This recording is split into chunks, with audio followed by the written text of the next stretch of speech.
Be cool, be kind, be classy. A cupcake so sweet and sexy. Have fun and enjoy the journey. Just have a good attorney. No big whoop, no biggie. She lives near New York City. Not just a YouTube show. When you know, you better grab a straw. Learn about the law. It's cool here in the shade, sipping motions and lemonade. Cool heads will prevail, kindness will never fail. Be classy and vastly wise. Oh, Melanie Little is going live. Oh no, where is Melanie? Follow the island's melody. Is a concert within reach. No surprise, she's at Jones Beach. She heard some music far away. Captain Jack Stack Harbor Bay. He sings and his piano plays. Not all sounds are waterways. Speaking Yiddish and Latin, it's not just for Manhattan. It's for Goethe and Meshegas. Ridiculous that insanus. Oy vey, Marcus. Proset, that's for schmucks. Be cool, be kind, be classy. My cupcake's sweet and sassy. Not just a YouTube show. When you know, cool heads will prevail. Kindness will never fail. Be classy and vastly wise. Melanie Little is going live.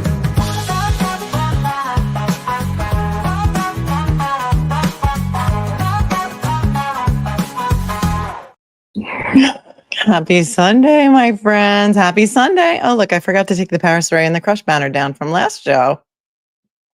How's everyone? Today is Sunday, November 23rd, 2025. And you know what they say in Grateful Dead land? They say, never miss a Sunday show. Never miss a Sunday show. Even when the Sunday show wasn't planned. Never miss a Sunday show because you never know what's going to happen at a Sunday show. If you were at a Grateful Dead show, you would usually always get a Samson and Delilah. Just the way it is. If you know, you know. How's everyone? How's everybody doing? I mean, it's just one day out there on the internet, and so many things can happen. You just never, ever, ever know what's going to happen. I hope everyone got a chance to go outside and touch some grass this weekend.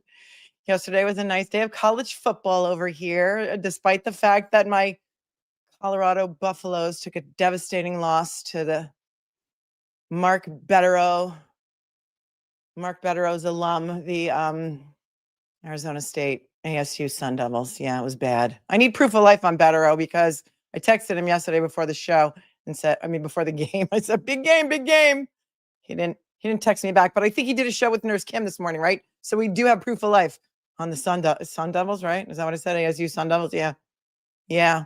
Well, the Buffs lost miserably, but it was close for a little while. If anybody did watch the game, it was close for a little while. But, close. You know what they say? Close, but no cigar. And then, you know what I did today? Today I went to the movies. And you know what movie I saw? Like the actual movies. I went to see Nuremberg. Wow. Highly recommend. It's hard to find right now because Wicked came out. So if you look at a like a movie theater where there's like 12 theaters, maybe 6 of them will have Wicked and 1 of them will have Nuremberg, and you have to go before noon. That's just the way it is. Something's off with my internet tonight. I'm on Ethernet, so I should be okay. But if I drop out, just rest assured that I will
All right, I'm back. I don't know. I lost my Wi-Fi and I'm on the Ethernet. I'll tell you what, these kids are here for what, 2 days, and they're resetting the router every 10 minutes. So I don't know what happened, but told them I was doing a show. So I don't think anybody would reset the router while I'm here. But if I have to call FiOS, yell at them, I will. Okay, I'm back. That was an unusually long time that it took for it to reboot itself, but whatevs, we're here. But we're on the Wi-Fi, so you know we could break the internet. You never know. You never know. Okay, back to what I was telling you is that first of all, never miss the Sunday show, and second of all, I went to see the movie Nuremberg today, and I am predicting Oscar nominations for Rami Malek and also for Russell Crowe. Highly recommend. Great if you're into history, if you're into the law, if you're into, you know, the first international trial on war crimes. It was fantastic. The acting was wild. It was great. And it is about Herman Gehrer and the Nuremberg trials. And it is about the psychiatrist who was sent in to evaluate Herman Goering. His name is Douglas Kelly, if anybody's read his book. And it says the overarching events are historically accurate, but it was really, really, really good. And there was a quote that was repeated throughout the film that I thought was really apropos to a lot of things that were actually that are actually happening in the things that we are covering. And the quote is this. Ready for it? Are you ready? I'm going to lay some knowledge on you. Unfortunately, it was the very evil Herman Goering who said this a number of times, but he said, just because a man is your ally does not mean he's on your side. Profound, right? Timely too, right? Just because a man is your ally does not mean he is on your side. Yeah, movie theaters near me have recliners and they're heated. And so it's great. Going to the movies is fantastic. It's not like going to a Broadway show with like a rickety backed chair that is like, you know, not like an airplane seat. I mean, like low, but like as uncomfortable as an airplane seat. It was right. How frightening is that? Right. Did anybody see the movie yet? I highly recommend. Russell Crowe, out of this world. Rami Malek, transformative. And also the young kid who plays Howie, he's the guy who played Jack, I think in season 2 of White Lotus. Those of you who are White Lotus fans like I am might know who I'm talking about. Let me just find his name because he deserves it all. He had a monologue in there that was on fire. It's a big budget film, but again, it just came out like 2 weeks ago and it's not going to be around for long. So I highly recommend you go see it on the big screen because, you know, some of these movies you have to see on the big screen with the real sound. And Michael Shannon was amazing. He played the attorney, Robert Jackson, who wanted to be, or he was a judge and he wanted to be on the Supreme Court. Maybe eventually he was on the Supreme Court. I don't really know, but it was great. That kid's name is Leo Woodall. He played Jack.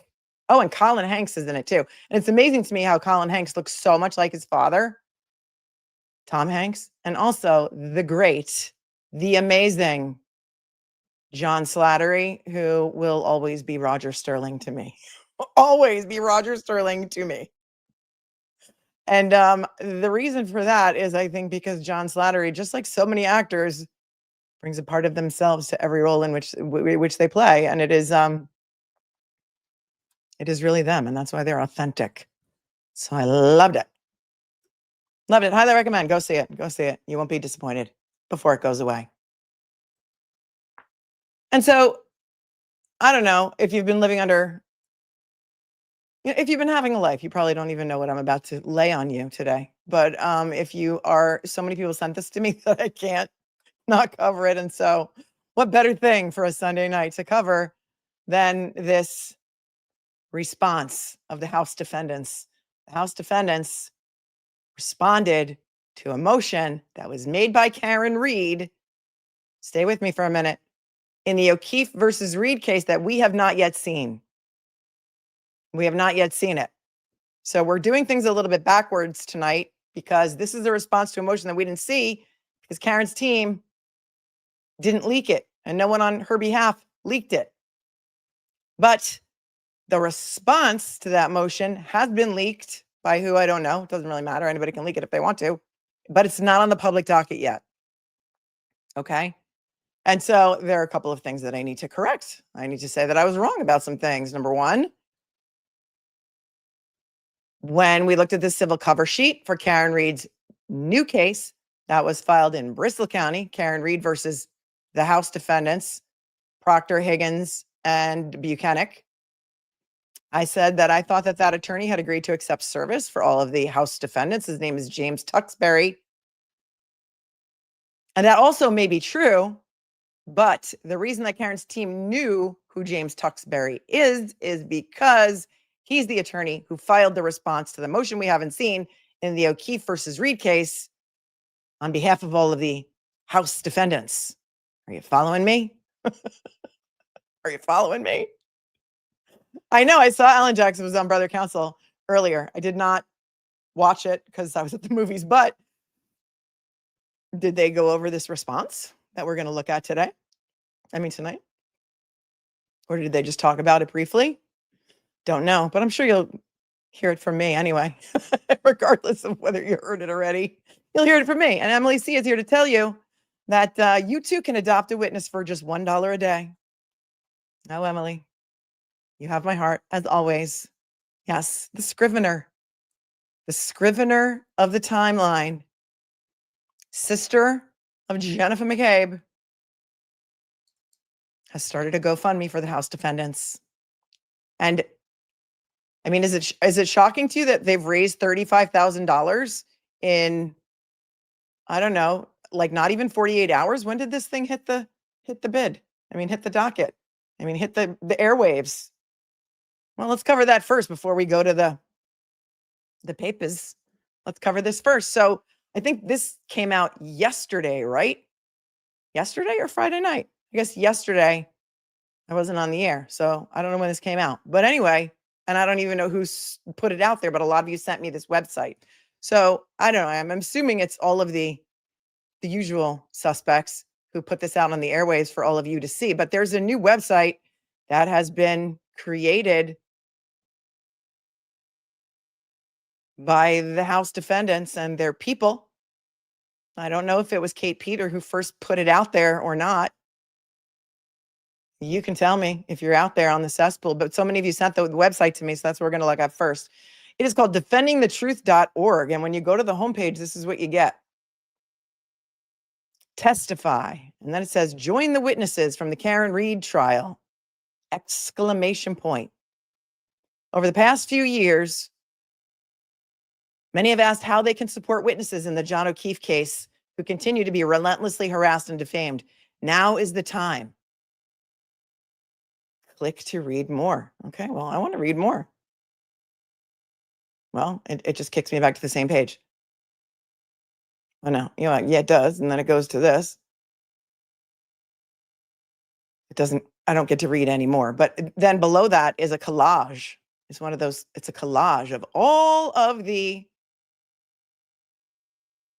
witnesses from the Karen Reed trial who are, I guess, participating in this website. And here we have from left to right, top row first, Tristan Morris, Brian Albert Jr., Juliana Nagel, Chris Albert, Nicole Albert, Colin Albert. Second row, left to right, Brian Albert, Jennifer McCabe. And then there's a picture of John O'Keefe, Boston Police Officer John O'Keefe. Caitlin Albert, Allie McCabe. Bottom row, left to right, Brian Higgins, Matt McCabe, Julie Albert, Kerry Roberts, and Sarah Levinson.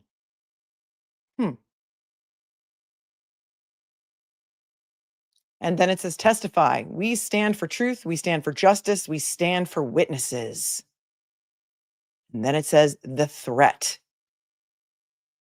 And to the left of that is a person holding a New Hampshire license plate that says FREKRN around someone's neck. We can't see their head. And then they are holding a chalk, if you will, of some of these witnesses with bars in front of their faces. And I'm not sure who that is on the left. Is that Tully? In the middle is Matt McCabe. And on the top right, I think that's Higgins. That could be Brian Albert. It could be Tully. I'm not sure. Then on the bottom, it looks like Helena Rafferty.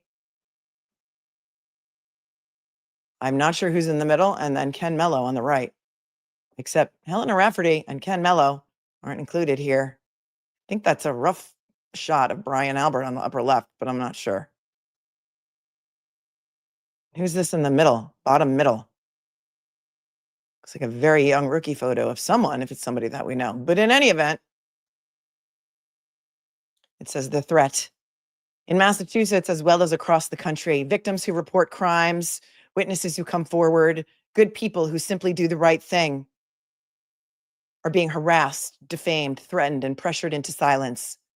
Imagine stepping forward, believing justice will protect you, only to find yourself fighting for your peace, your privacy, and your safety.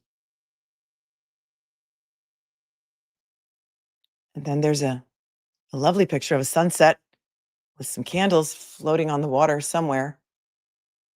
Our mission: to protect and empower witnesses and victims of crime. To protect and empower witnesses and victims of crime who face retaliation, harassment, or defamation for fulfilling their civil duty. We ensure vulnerable people are not alone when they stand up for what's right. Through advocacy, education, and collaboration, we work to promote proper protection of witnesses and their rights. Who's we? First of all, who's we? Who is we? I have so many questions.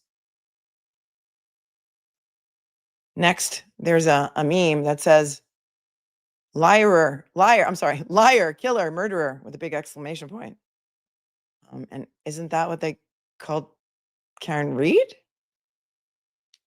Okay. And then to the right of that is the next heading, which says, why we formed this movement. This mission began during one of the most publicized trials in Massachusetts, where witnesses were relentlessly harassed simply for cooperating with investigators. Their ordeal revealed a dangerous gap in our justice system that showed a pattern of intimidation and defamation that has become a weapon of defense strategy in American courts. But this movement isn't about one case. It's a movement. Across the nation, witness intimidation and coordinated reputation warfare has been fueled by social media, twisting public opinion to hide the facts and defeat the truth. It's a movement. Then there's a picture of the scales of justice. To the left of that, it says, our vision. As we continue this work, our long-term goal is to establish a foundation dedicated to rebuilding faith in justice and supporting the people who work every day to keep the system honest. This mission will guide the creation of that foundation and will remain at the heart of everything we do. Okay, so the long-term goal is to establish a foundation dedicated to rebuilding faith and justice. So that's a long-term goal. But you want people to donate right now for what? Because it says donate today. Your support funds immediate legal and protective assistance. Then it's a share this campaign. Then it's a stand up for the truth. Together, we will ensure courage is never punished and integrity never destroyed. Then the about part goes back to our mission. The support goes back to how you can help. The contact gives you a place to give them your information, like your name, email, and message. And then when you go back to support and you click on the donate button, it takes you to a new page where they want you to share this movement. And it says share. Did you know that every share can help raise an average of $35 toward a campaign's goal? And you too can share it. And here's the QR code should you care to donate to this foundation, this movement, this cause. And then it takes you to a Give, Send, Go. And it says here, The campaign was created by Denise Galvin. Yes, Denise Galvin, the Scrivener of the timeline, on behalf of Jennifer McCabe and Carrie Roberts. That is Jennifer McCabe's sister. She is in charge of this campaign. She created this campaign. It says right there. I'm not making it up. And so far, it has raised $35,470, which is quite a bit. And I don't know how many days has it been live. Like maybe not even 48 hours. I'm not sure. You can let me know if you know. And this will keep popping up to try and get me to share it. But as you go down to the recent donations, you will see that there are people donating $100. Most of them are anonymous, but let's just see what it says here. Defending the Truth. Well, first it says testify, defendingthetruth.org. Defending the Truth. Over the past few years, many have asked how they can support witnesses in the John O'Keefe case who continue to be relentlessly harassed and defamed. Now is the time, exclamation point. For over 3 years, witnesses and their families have lived under the weight of false accusations, online attacks, and relentless attempts to twist the truth about what happened on Fairview Road. We stayed silent, trusting the justice system to correct the record and protect the witnesses who cooperated in good faith. It hasn't. Instead, a new and dangerous, quote, playbook has taken hold. Weaponize social media, unleash online trolls, pollute the jury pool, tear apart a community, and use character assassination and harassment to intimidate witnesses and rewrite reality. That playbook doesn't stop with us. It can be used against any ordinary citizen who steps forward to tell the truth. This is the new normal. Yeah, I know. It happened to me. Just because I said John O'Keefe didn't get hit by a car. I know. It happened to me. It unleashed the online trolls. Let's go back to the sentence. And used character assassination and harassment to try and shut me up, in addition to many other YouTubers, just for thinking that John O'Keefe was not hit by a car because, you know, science and medicine. Because this harassment goes unchecked or has gone unchecked, our only remaining path is to seek justice through the courts, to clear our names publicly, to defend our children and families, and to help build a real foundation against witness and victim harassment so this never becomes, quote, business as usual in American courtrooms. We are speaking out now, not only to defend our families, but to stand up for the truth, for truth, accountability, and real justice for John O'Keefe and for every future witness who might otherwise be afraid to come forward. What we've done from the beginning. We did everything the justice system asks of witnesses, cooperated fully with state and federal investigators. I mean, yeah, that's true. If lying is cooperating fully under oath in front of state and federal grand juries, I mean, sure, cooperating. Provided statements immediately. Oh, yes. And in fact, when your statements weren't clear enough, you actually called them to come back and supplement your statements. Jennifer McCabe testified before grand juries, right? Some of us told the truth and maybe some of us didn't. And then we were caught by the ice cream truck and or an excellent cross-examination by Alan Jackson, David Yannetti, Bob Alessi. Answered every question, told the truth every single time. Well, except for the times that we lied under oath. You know, except for that time where Carrie Roberts said that she heard Karen Reed say to Jennifer McCabe, Google how long it takes to die in cold. Except for that.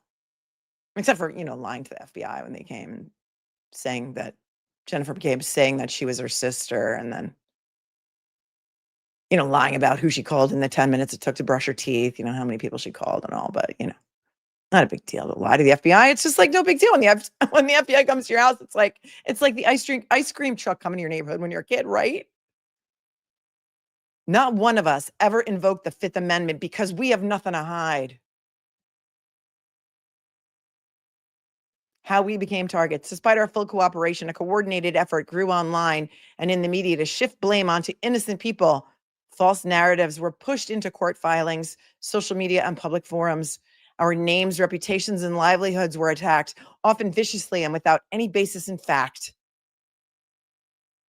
Our families have endured, colon, not colon Albert, just there's a colon. Well, there should be a colon there. Oh, there is a colon there. Yeah.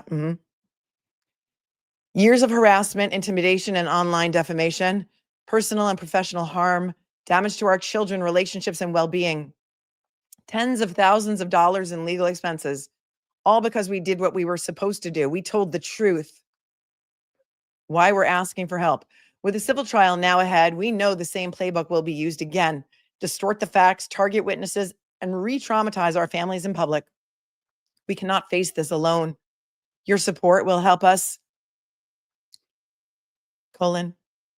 secure the legal representation necessary to fight back, challenge false allegations in a court of law, protect our families from ongoing harassment, establish a clear stand against witness and victim intimidation, ensure the truth we've stood by since day one is finally heard.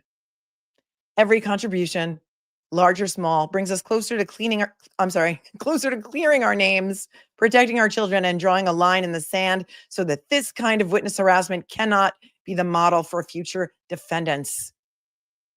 Every contribution will be used directly to help ensure justice is served by funding the legal work, protection, and advocacy needed to confront these falsehoods and stop the harassment. It needs to stop. Needs to stop. Michael Marcy didn't stop it. If there are funds remaining after our own cases are resolved, it's a big if, we intend to use those to support other witnesses and victims facing similar attacks so that no one has to fight this kind of abuse alone. What about Lindsay Gattani? Are you going to support her? I have a question. Excuse me. I have a question. Yes. Are you going to support Lindsay Gattani? You know, you kind of used her until you didn't need her anymore. You kicked her out of your family Discord. And I mean, they released her entire phone extraction going back like 15 years and all of her kids' personal information and her medical information. Is she going to be included in who you're going to help? Are you going to help Lindsay Gattani? I'm sorry, what's that? Anyone? Bueller? Anyone? Yeah, I didn't think so. When she no longer became useful to her, you threw her to the wolves, didn't you? And guess what? She's telling us everything. She could be what stands between you and a jail cell. I don't know. I'm just saying. Thank you for standing with us, for believing in truth over online mobs, and for helping us pursue real justice for John O'Keefe. Oh, the Alberts, McCabes, and Higgins families.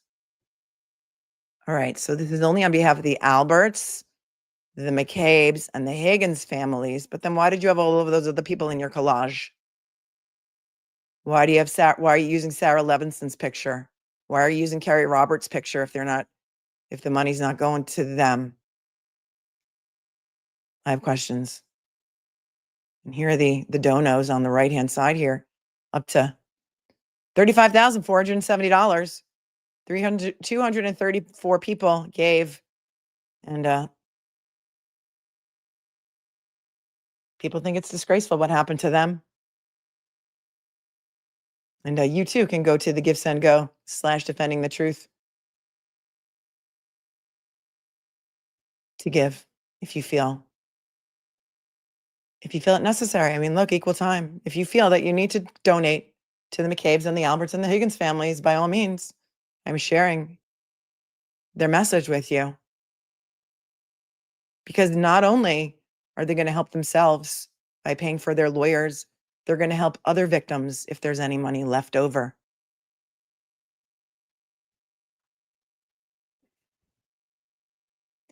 Yep.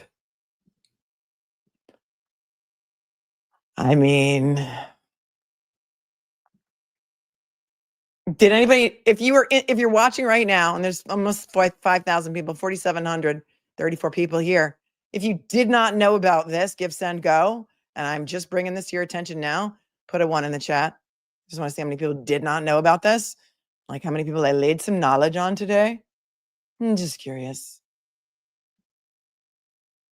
So again, you can go to defendingthetruth.org. Many of you did not know about this. Okay. Are you surprised? See when I say never miss a Sunday show, am I right? Never miss a Sunday show, right?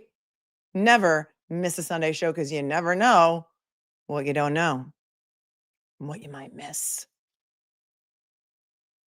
A lot of you didn't know. There you go. Right, right. And AutoDoc 911 says, thanks. Now I know where to send all my money. Crazy. Oh, all right. Well, after this weekend, people need to stop talking about this site, says Hello Kitty, because people are donating to put up negative comments. So stop. No, you can't stop me. You can't stop me. Nobody tells me what to do. Now let's share Aiden's defense fund. Great idea.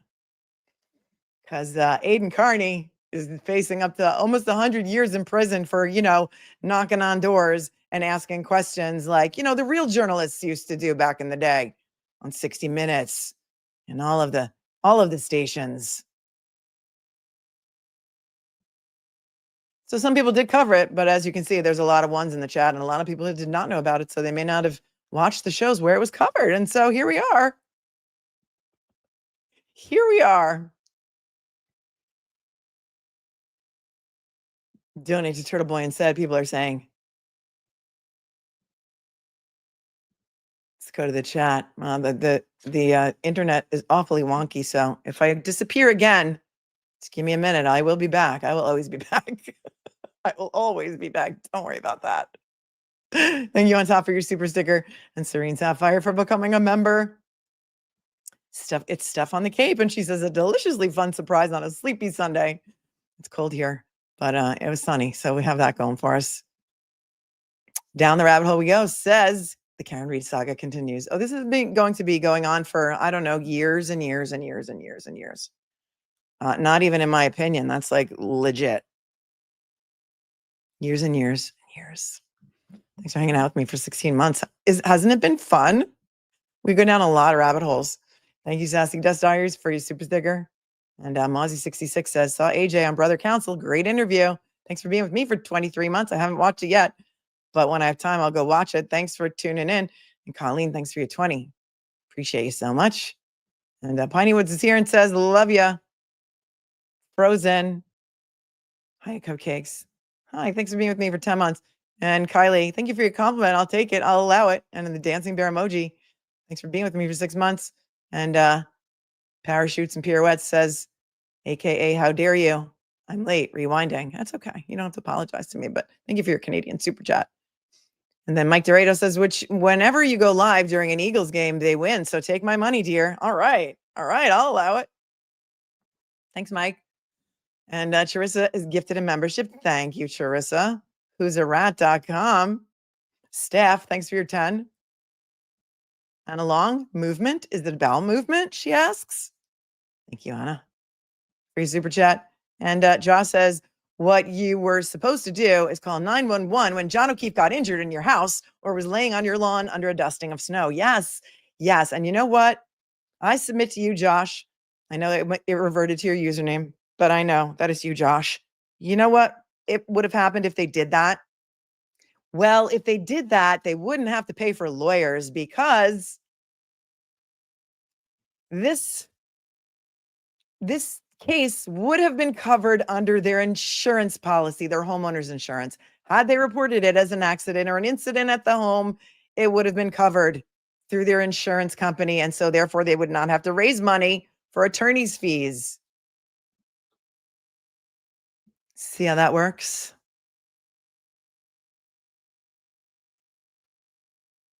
Tell me I'm wrong.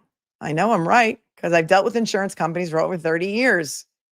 Even if they did try to report it, even if they did try to report it to their insurance company now as an accident or some sort of incident that happened on the property, they would disclaim, the insurance carrier would disclaim because of late notice. It's been almost 4 years. You have to give your insurance company reasonable notice of claims. They didn't do that here. Could have been so easy. And yet, this is the problem, that they now need to raise money for attorney's fees, in my opinion. John O'Keefe was not hit by a car. A car did not hit John O'Keefe, and therefore something else happened to John O'Keefe that caused his death. Something else happened. In fact, the medical examiner employed by the state of Mass or the Commonwealth of Massachusetts can't even say that this was a car accident. In fact, can't even call this a homicide. It's undetermined. It's undetermined. It could have been covered as an accident, could have been covered as a premises liability case. Let's just say, for example, I don't know, just spitballing here with you. Let's just say John O'Keefe went up the driveway and then went in the back gate to take a leak. Let's say he went around the garage to the back, because there's a gate on that side too, right? There's a gate on the left and there's a gate on the right. The gate on the left of the house, as you're looking at the house from the street, is big enough. You can pull a boat back there or a car back there, right? Let's just say, maybe, what if John O'Keefe went around the garage to the right, went in the backyard to take a leak, slipped and fell on the patio of the pool, because we've looked at the Zillow listing for the house and there was like a concrete patio around the pool, right? There was enough snow to track a cat, so it could have been a little bit slippery. Let's say he slipped and he fell backwards and he slammed his head, not on the rock hard ground, but on the rock hard concrete, let's just say, okay? And maybe there was an edge or something of the pool there that could have caused that big gash to the back of his head, let's just say, right? Maybe if something like that happened. And then maybe, what if Chloe was outside also taking a leak, and then Chloe came over and tried to help John and pulled by his arm to try and get him to safety? What if that happened, let's just say? And then if they did find John O'Keefe outside in the backyard and that did happen to him, they called 911 and reported it to their insurance company as an accident that happened on their property and they didn't even know he was back there, they would have covered them, right? Something else happened that killed John O'Keefe and it was not a car. I'm just saying. The Goodmans are here and they gifted a membership and I love you guys. Deanna and Brian, they watch me on their date nights and they're amazing. K-Cat says, I'm sorry, but these people are just shameless. It makes me want to barf. Thank you, K-Cat. KC Cat for your 5. Erica from Dallas says, the fundraiser has Kate P written all over it. I would say the majority of the listed donations are bots, fake, that Kate created to make it appear they have over 35,000 thus far. I don't know if you can create bots to donate on Give, Send, Go. I really have no idea. I mean, they very well could be legitimate donations. I have no idea. I have no reason to think that they're not. So I can't say that. I mean, I'm sure that there are people who are willing to fund them in some way, but I'm also, when we look at who their lawyer is, I don't know how long $35,000 is going to last. So hold on.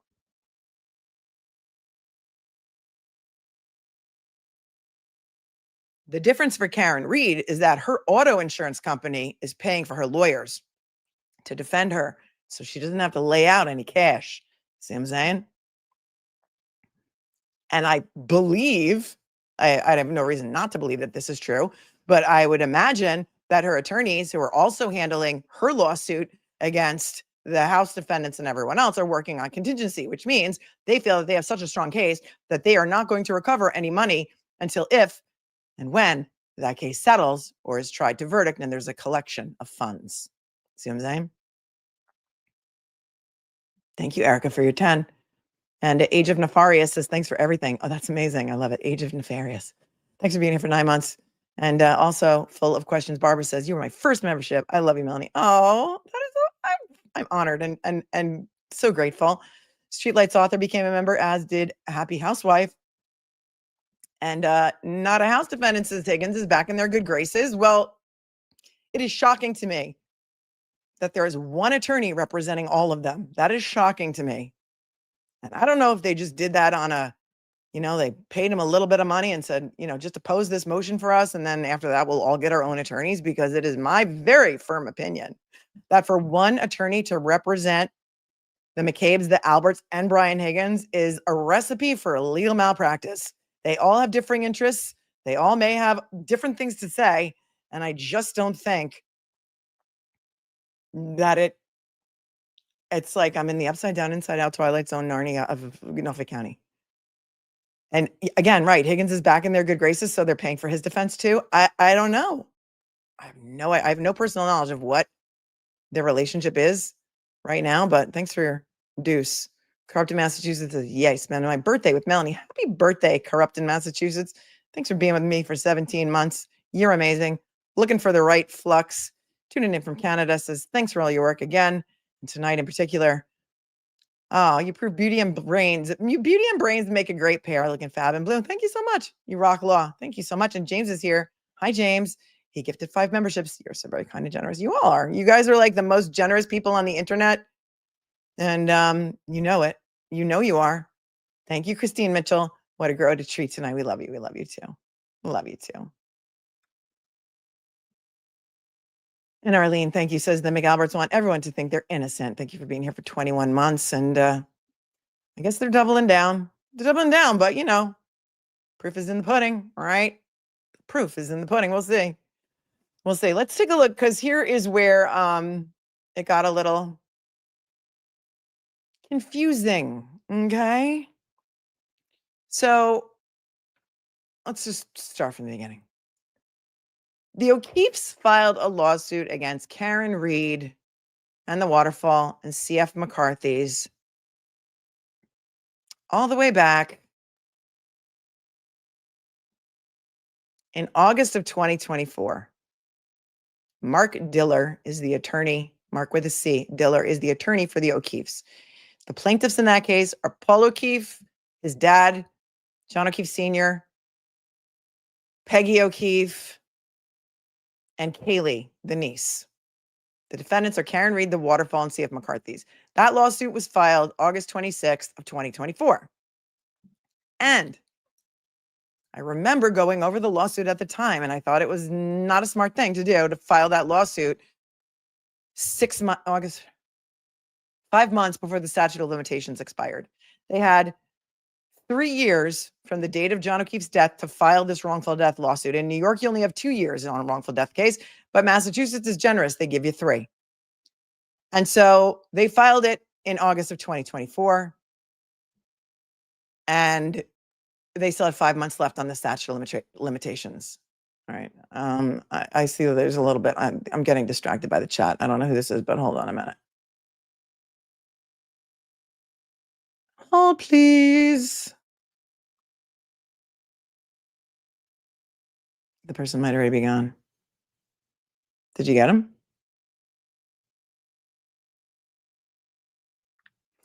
The truth will set you free. And so then what had happened was the case was stayed. This wrongful death case was stayed pending the resolution of Karen's criminal trial number 2. So this was filed after trial number 1, in which there was a hung jury / mistrial. Thank you, Scott.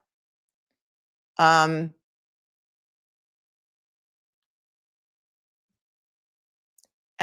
which means that discovery against Karen Reed could not proceed until the conclusion of her criminal case, which you know ended in June of 2025. But as we learned from the conference that happened on Friday, CF McCarthy's and the Waterfall were providing discovery. In fact, one of the defendants said that they provided 1 million pages of discovery. 1 million pages. I thought it was a joke because remember I was listening in my earbud to the conference on Zoom because my interpretation of the court rules was that I was not allowed to live stream it to you. And when I heard the attorney say there was 1 million pages that they turned over, I was like, I must have misheard that. But that is exactly what she said, 1 million pages. A million pages.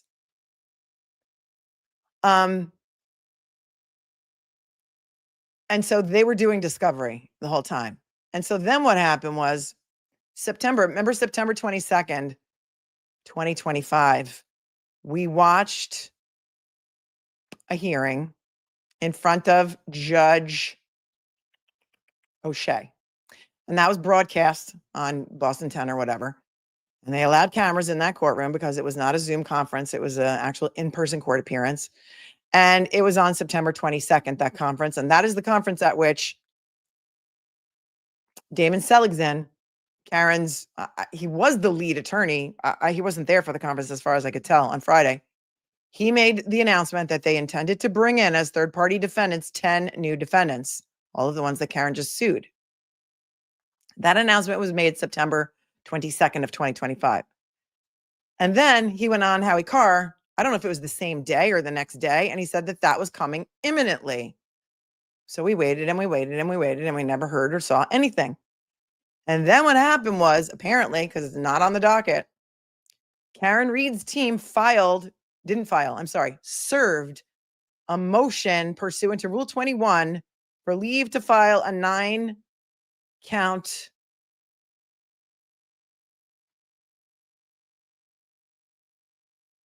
cross-claim complaint against 10 new parties. I don't know. I can't read my own handwriting here. It's dark. That was October 28th. On November 12th, that is when the House defendants, as they have now come to be known, filed their response by James Tuxbury at Hinckley Allen. That was November 12th. And then that's what we're going to read tonight. We don't have Karen's motion. We only have the response.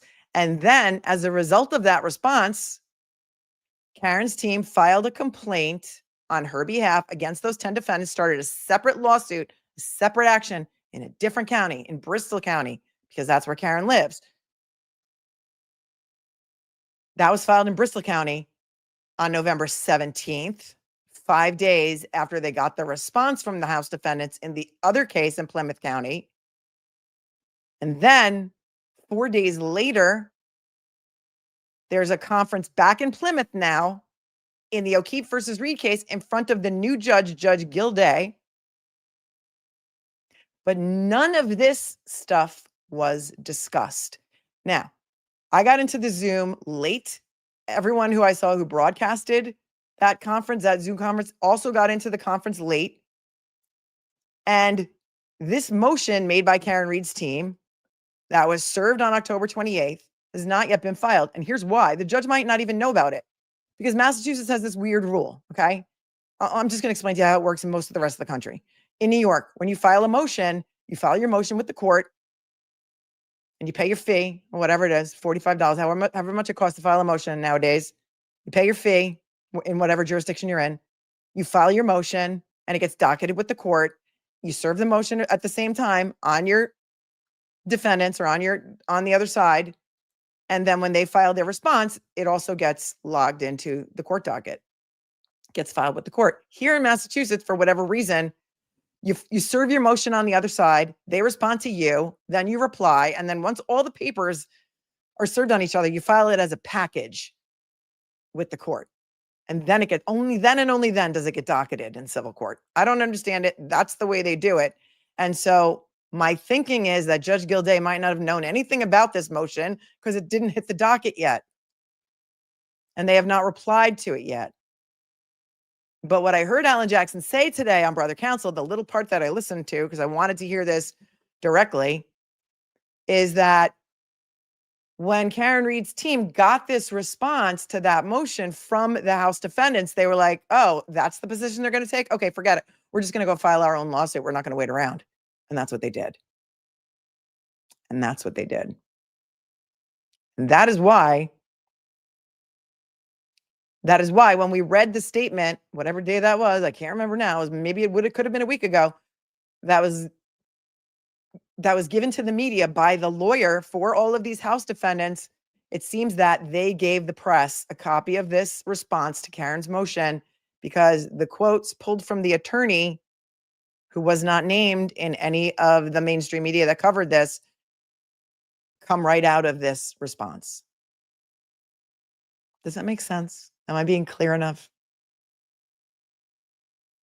I think so. If you have any questions, just, put them in the chat and maybe I'll see them. But I can't see them while I'm reading the papers to you. So let me just check now and see if there are any questions immediately before we move on to read the actual papers. Thank you, Cherry5945, for gifting a membership. You're amazing. Thank you, Brigitte says you're the coolest hippie lawyer in the Northeast. You rock. Oh, thank you. A lot of lawyers are deadheads. A lot of my friends are lawyers who are deadheads. So thank you. Colleen St. Ange says, thank you for excellent coverage as usual. Love you, man. Oh, I love you, Colleen. Even more. Thanks for your 10 and your previous 20. Texas Bookworm Yogi became a member. Welcome. And Brigitte says, I'm a Rhode Island girl here on the Massachusetts line. Free Turtle Boy. Have you seen that they're doing a Real Housewives of Rhode Island? I don't watch any of the Real Housewives shows, but I'll tell you what, this one looks like it might be kind of interesting. Being from the Northeast, it looks like it might be kind of interesting. So I don't know when it's going to premiere, but it looks good. Thanks, Brigitte, for your 5. Gnome says 19-monther, sending gratitude and love. Oh, thank you for your 5. I appreciate you so much. Thanks for being with me for 19 months. It's more than a year and a half. And Brigitte, thank you for gifting 5 memberships. Thank you. This is the case that never ends. It's never going to end, I believe. Yeah, Mazza says, Real Housewives who believe Karen Reed is guilty would be a trip. Oh my, wouldn't it? If you could just do the Real Housewives of Canton. Right? And Karen Lisk says, so excited for this Sunday Live. I've never been to a party where anyone got up and down looking out the window several times. They were waiting for him and called him to the garage door, she says. Thank you, Karen, for your 10. All right. So we're doing this kind of backwards, and we can't read Karen Reed's motion first because it hasn't hit the public docket yet. And as far as I know, it hasn't leaked because nobody sent it to me. The only thing that was sent to me was this from you guys. So here's what we're going to read. This is their story, and they're sticking to it. This is their defense. This is where their statement came from. Why their lawyer's name was not mentioned, I have no idea. But it certainly is going to be interesting. Once again, this is in the case of Paul O'Keefe, John O'Keefe the third. Oh, wait. No, I'm sorry. Paul O'Keefe is personal representative of the estate of John O'Keefe. Well, it's John Joseph O'Keefe III, a.k.a. JJ. Paul O'Keefe individually, John O'Keefe II, which is John O'Keefe's dad, Margaret O'Keefe, and Margaret O'Keefe as grandparent/guardian of Kaylee Furbush against CNC Hospitality, which is CF McCarthy's, the Waterfall Bar and Grill, and Karen Reed. This is non-parties, Jennifer McCabe, Matthew McCabe, Nicole Albert, Brian Albert, and Brian Higgins' opposition to Karen Reed's motion to add parties pursuant to Massachusetts Rule of Civil Procedure 21. We've been covering criminal cases for so long. Now we're moving on to a civil case.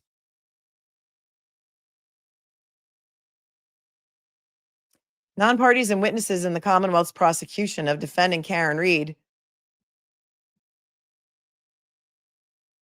Jennifer McCabe, Matthew McCabe, Nicole Albert, Brian Albert, and Brian Higgins, collectively the Commonwealth witnesses. Okay, now he wants to call them. He wants to use the sobriquet, quote, Commonwealth witnesses instead of House defendants. He wants to call them the Commonwealth witnesses. The problem with that is there are a lot of other Commonwealth witnesses. They're not the only Commonwealth witnesses. And so it could become sticky. But for purposes of this response to the motion that we haven't yet seen, the phantom motion, as I'm calling it, their attorney is calling them the Commonwealth witnesses. Having been served by defendant Karen Reed with her motion for leave to add parties pursuant to Massachusetts Rule of Civil Procedure 21, along with a proposed cross-claim pleading, proposed cross-claims hereby write to the court to oppose the motion. Defendant Reed's proposed cross-claims and related factual allegations against the McCabes, the Alberts, and Mr. Higgins are a vile work of fiction lacking any basis in fact, evidence, or law. A vile work of fiction. And isn't that what was exactly quoted by Boston 10 and whoever else, WCVB? That may be the same thing. Whoever else took a statement from this alleged attorney, or whoever they say was the attorney and they didn't name the attorney. Hold on.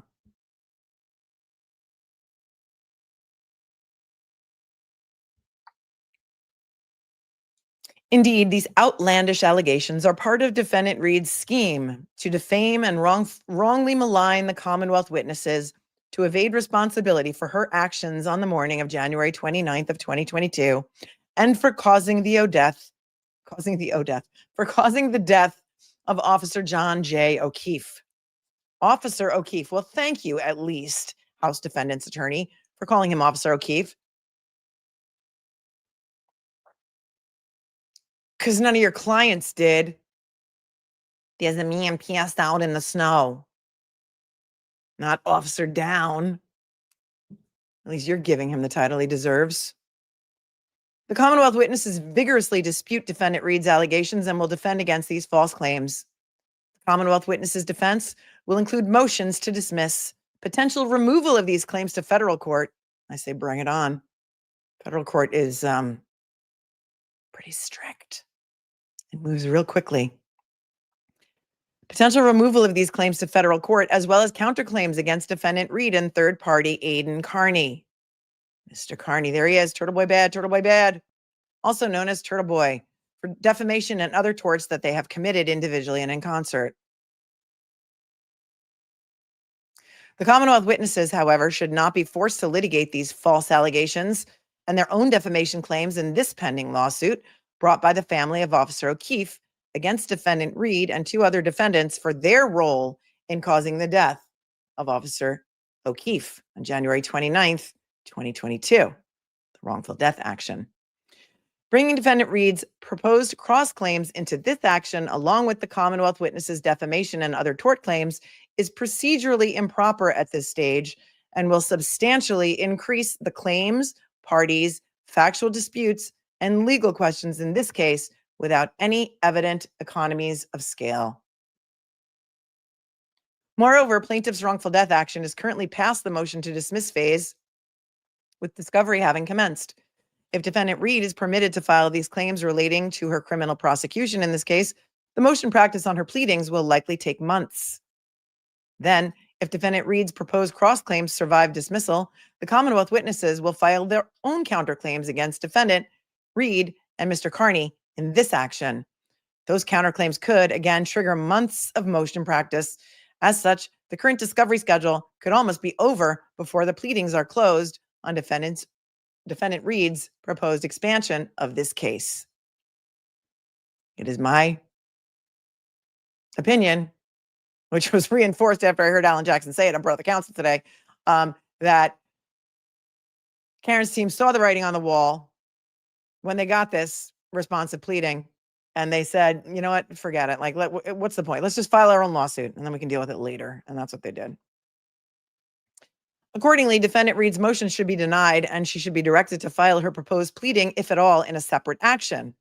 And that's what they did, a separate action in Bristol. In that separate action, depending on what claims survive dismissal, it may be appropriate for the parties to consolidate the cases pursuant to Rule 42 of the Massachusetts Rules of Civil Procedure. At this time, however, it is too early to determine whether judicial economy and efficiency could be served by consolidation in the future. Nevertheless, it is evident that there is no basis to warrant joinder at this time, and the present motion should be denied. Moving to factual and procedural background. As set forth in the plaintiff's complaint, on the evening, and this is interesting too, okay? And remember, we talked about this also on Friday after the conference was held, that it became clear, because Mark Diller said so, that he had been in touch with all of the attorneys for the House defendants, right? And I said to you, I think it seems like they're working together.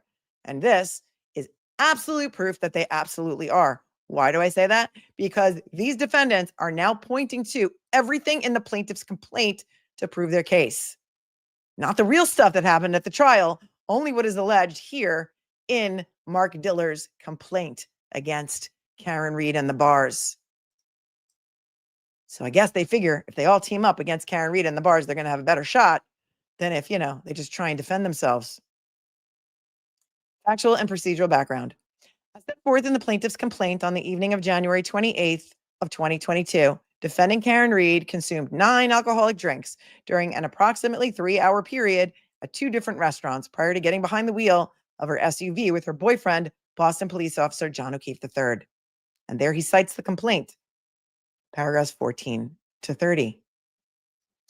At that time, defendant Reed was clearly intoxicated and unable to safely drive her vehicle. Paragraph 29. Well, that's really interesting, sir. Mr. Tuxbury, I know you went to Dartmouth and Columbia, but here's the thing.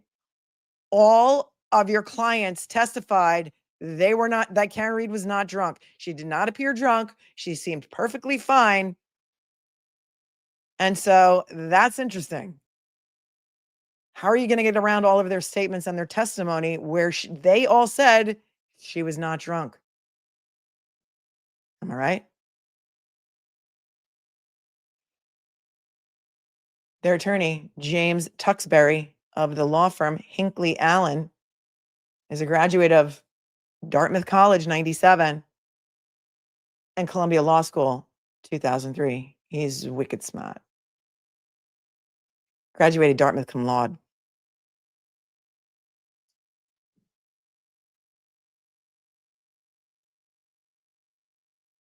Nevertheless, after a night of drinking, defendant Reed drove Officer O'Keefe to Mr. and Mrs. Albert's home at 34 Fairview Road in Canton, Massachusetts, citing paragraph 30 of the complaint. After Officer O'Keefe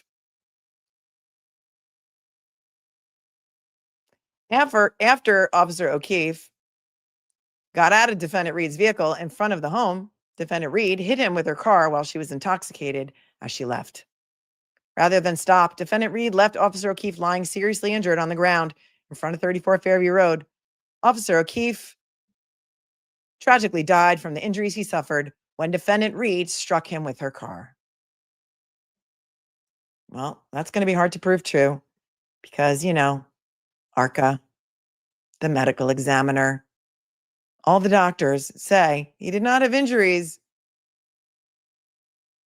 that coincide with being hit by a car. His elbow wasn't shattered. So even if you want to believe the blue paint nonsense, it would have been impossible for John O'Keefe's elbow to not have been shattered.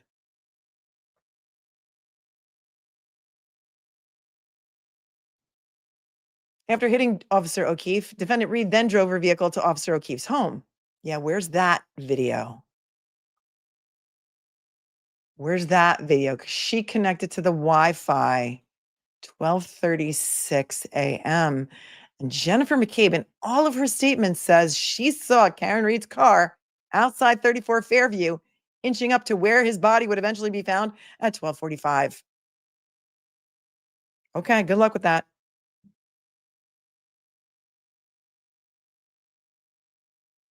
And then, of course, the ring footage of Karen Reed returning to One Meadows is missing. A few hours later, at approximately 4:30 a.m., defendant Reed was frantic and woke up Officer O'Keefe's then 14-year-old niece and talked about how Officer O'Keefe was not home, that Officer O'Keefe may be dead, and that defendant Reed may have hit Officer O'Keefe with her car. Pulled directly from the complaint, paragraphs 35 and 39. Defendant Reed arrived at 34 Fairview Road around 6 a.m. Defendant Reed immediately spotted Officer O'Keefe in the area where her car had struck him a few hours earlier. Defendant Reed was hysterical. At the home, yeah, she was the only one actually who was hysterical, which is surprising. If Jennifer McCabe didn't know how Officer O'Keefe came to be dead on her sister's front lawn, why she wasn't freaking out that maybe something could have happened to her sister and her family inside of that house. But no, it just didn't register. She stayed outside and got the ear of every single first responder who came, didn't run inside to look for her sister, even though she said she called her twice and then called her brother-in-law once and they didn't answer the phone. It didn't even occur to her to run inside the house and make sure that they were still alive. Okay, that strains credulity, but let's go with it for now.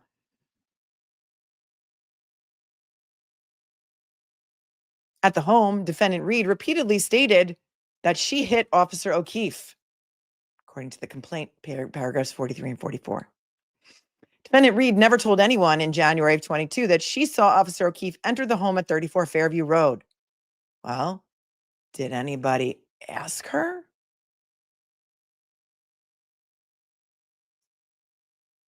Was her statement recorded by Proctor and BUKHEKIK when they came to her parents' house in Dighton? No, it wasn't. It wasn't recorded. None of the witness statements were recorded. And we know they have the capability to do that, and they know they're supposed to do that. How do we know? Oh, I don't know. Because, they did it in the Harry Turk case. They did it in the Brian Walsh case. They did it in just about every other case that we've covered in Norfolk County. Recorded witness statements.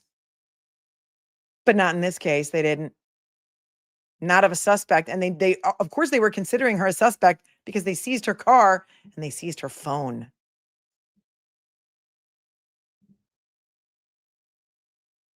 According to the testimony at trial, shortly thereafter, defendant Reed spoke to the police. Defendant Reed told the police that she did not see Officer O'Keefe enter the home at 34 Fairview Road. Yeah, who wrote that statement? Oh, that's right. Dishonorably discharged former trooper Michael Proctor, who has since been terminated and given up his bid to try and get his job back. He's been abandoned by the union. What a mess. In fact, his total phone extraction is gonna affect at least 19 other pending murder trials, and God knows how many defendants are already incarcerated because of Michael Proctor's bias and bumbling investigations. But okay, go with that. Similar to defendant Reed, the police questioned each of the Commonwealth witnesses, and each told the police that Officer O'Keefe had never entered the home. Well, this is also just striking me now as I'm reading this to you, as it often does. You can't use Proctor as a shield and a sword, right? You can't say Proctor wrote it down right when he said that Karen Reed never saw John O'Keefe enter the home, and Proctor wrote it down wrong when Jennifer McCabe said certain things, like Karen Reed did not appear to be intoxicated. Karen Reed said, did I hit him? Could I have hit him? Can't use it as a shield and a sword. Proctor good when he took Karen Reed's statement. Proctor bad when he took all of our statements. Tell him they never went in the house. Tell him he never went in the house. A few days later, defendant Reed was arrested for causing the death of Officer O'Keefe when she hit him with her car as she was drunk driving. Defendant Reed was eventually indicted by a grand jury and charged with second-degree murder and manslaughter in the death of Officer O'Keefe. In the spring of 2023, defendant Reed, while awaiting trial individually and in conjunction with third-party Aidan Carney, embarked on a strategy to defame the McCabes, the Alberts, and Mr. Higgins by falsely accusing them of inter alia, which means among other things, murdering and or covering up the murder of Officer O'Keefe. Defendant Reed did so to evade responsibility for causing the death of Officer O'Keefe by diverting attention from herself. Well, that's so funny because that's exactly what she said about you. So you stole her theory. Oh. As outlined in a police affidavit, defendant Reed started to coordinate with Mr. Carney in April of 2023, initially using an intermediary to coordinate Mr. Carney's public communications. Natalie the German. Defendant Reed and Mr. Carney also relied on the messaging app Signal to communicate and coordinate strategy.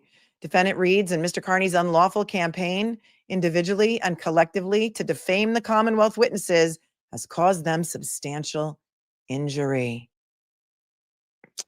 Question to my very collaborative chat. I could look it up, but you guys are fast on the button, and I know you're also fast at looking things up. When was it that Cosgrove filed the motion to search Karen Reed's phone that he's had or that the Commonwealth has had in its possession since January of 2024? What was the date of that filing? You know what? I'm gonna look it up in my own system for a second. Hold on. Because remember, it was filed under it was filed under a search warrant number. It was not filed under any case number. And once all of this stuff comes out, are we going to find out that they were pressured to make this motion? No, they didn't make they've had the phone since January of 2020. I don't want anybody to guess. Only if you really know the answer. All right, I'm going to just look it up because it's the phone motion. I'm trying to think of what I saved it as. Phone. Look up phone. Hold on. Oh, please. Oh, please.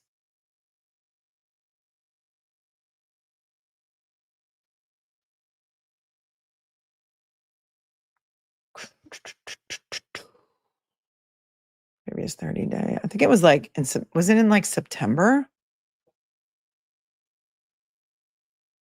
Cosgrove filed a motion.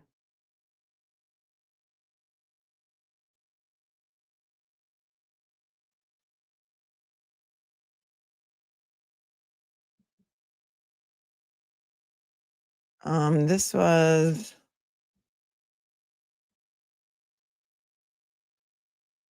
all right, Karen. They filed an opposition to the motion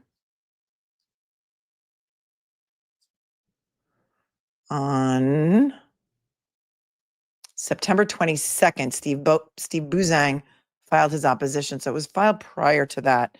So it was filed prior to the September 22nd was the conference with O'Shea. I'm just wondering if there was any pressure on Marcy to do this because they knew this was coming. right? Glamasuze is always on it. I know. She knows that I'm talking to her. August 28th. Thank you, Glamasuze. And then September 22nd is when Buzang opposed it. And then, has there even been a ruling on that yet? I don't think so. September 22nd was also the day of the conference with O'Shea that was televised, in where Damon Seligson announced that he was going to bring in those 10.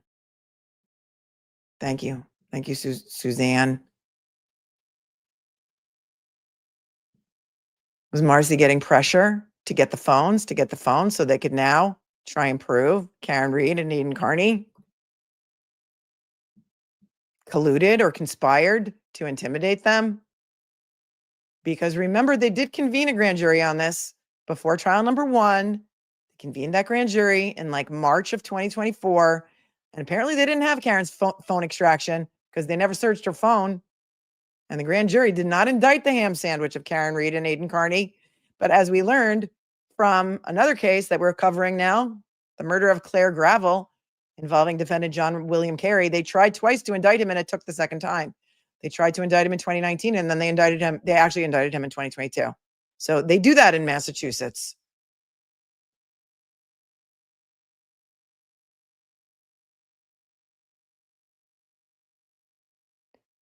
All right, pass signal. In the spring of 2024, defendant Reed stood trial at Norfolk Superior Court. We know we were there. Defendant Reed did not testify on her behalf at trial. Well, that is her constitutional right. That trial ended in a mistrial due to a hung jury. We were there for that too. In August of 2024, the plaintiffs filed the present wrongful death lawsuit, a wrongful death action against defendant Reed and other defendants. Yes, be in trouble. Hi. Says best believe they are still trying. Yep.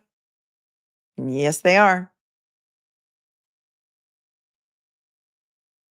East Coast Candy says Ian Whiffen is working overtime on Karen's phones. I don't know that motion has been decided yet because I can't find it in the docket. And Muzzy says double dipping happens a lot in Massachusetts.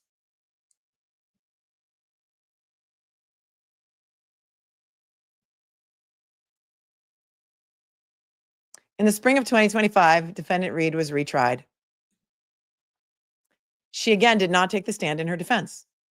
The jury found that the government failed to meet its burden of proof on all counts except the charge of operating a vehicle under the influence. That's right.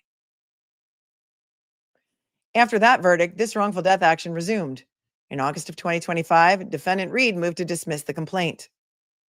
In early October of 2025, this court denied her motion to dismiss as to all counts except one. Then, on October 20th, 2025, defendant Reed answered the complaint. On October 28, 2025, defendant Reed served this motion pursuant to Rule 21 governing misjoinder of parties and asked this court to allow her to file a 9-count proposed cross-claim with a mix of state and federal causes of action against 10 new parties, including the Commonwealth witnesses. And I remember during that conference in September, on September 22nd, Mark Diller seemed to be the only one on the face of the planet who was shocked. Who was shocked when Damon Seligson said that they intended to third party in all of these defendants, because I've been screaming this into this microphone for how many years now? Said it's going to be real interesting when she third parties in all of the people that she thinks is responsible for the death of John O'Keefe. And that would have been the first thing that I would have done had I been handling this civil action. In fact, I mean, it's just me. Personally, I think that Mark Diller could be negligent himself for not suing all of these people on behalf of the O'Keefes, unless the O'Keefes told them by no means, absolutely not. You cannot sue anybody inside of 34 Fairview. Knowing that this lawsuit against Karen Reed was filed after trial number 1 with a mistrial, that there was so much evidence that John O'Keefe was not hit by a car, you throw everybody into the lawsuit and you let the jury sort it out. And then you have a lot of pockets to pick from when you represent plaintiffs. That's a problem for him. And I've said this from the beginning. That is my opinion. Unless Paul O'Keefe and Peggy O'Keefe and John Sr. were like, no, don't sue the McCabes and the Alberts and Higgins. Don't do it. Sue everybody and let the jury figure it out later. If that's what you're doing to zealously represent your clients, to try and get them a recovery for wrongful death. A lot of people are saying, well, how can they sue her? She was acquitted. Yeah, but so was OJ. And then there was a wrongful death action brought against OJ, and OJ was found to be liable in civil court for the death of Nicole Brown Simpson and Ron Goldman. And in fact, his estate has recently paid out something like $58 million for the judgment against him in that lawsuit. Let the jury sort it out. Don't open yourself up to a malpractice claim. Argument. Roman 1. Rule 21 is not the proper vehicle for defendant Reed to join the Commonwealth witnesses and assert the proposed cross claims. Ding, ding, ding, ding, ding. CLV 2180 said, I'm sure they said don't sue them. But again, it falls under the category of you better want what you wish for, because guess what? They're going to be brought in anyway, just like I predicted. And now they're going to have to pay for lawyers, and they're not going to be happy with anybody anyway, right? Right. Full of questions. Barbara says the O'Keefe should be suing the MSP. Ding, ding, ding, ding, ding. Wouldn't you? Because if a proper investigation was done, maybe they'd have some answers about what killed their son, because it was not a motor vehicle. Moving on.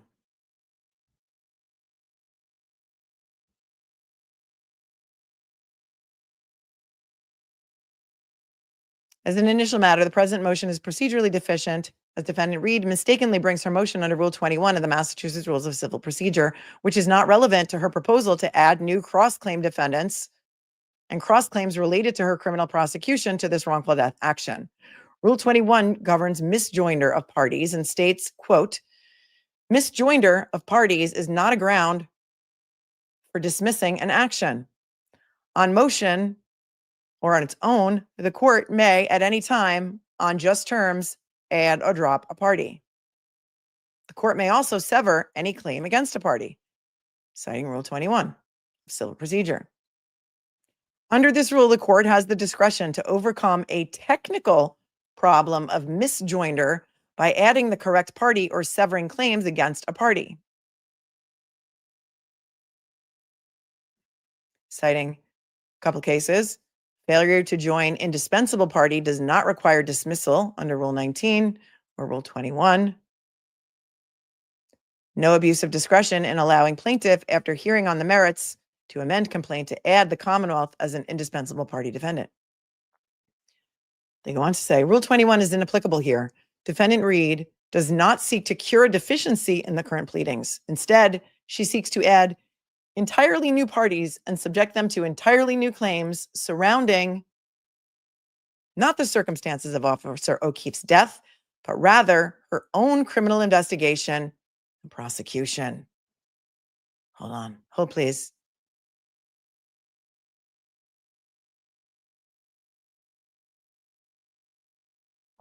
And they are correct, because Karen Reed is not saying, well, I don't have her motion, so I can't say for sure, but based on the lawsuit that we have reviewed that she did file, she is not saying that these House defendants and law enforcement defendants caused John O'Keefe's death.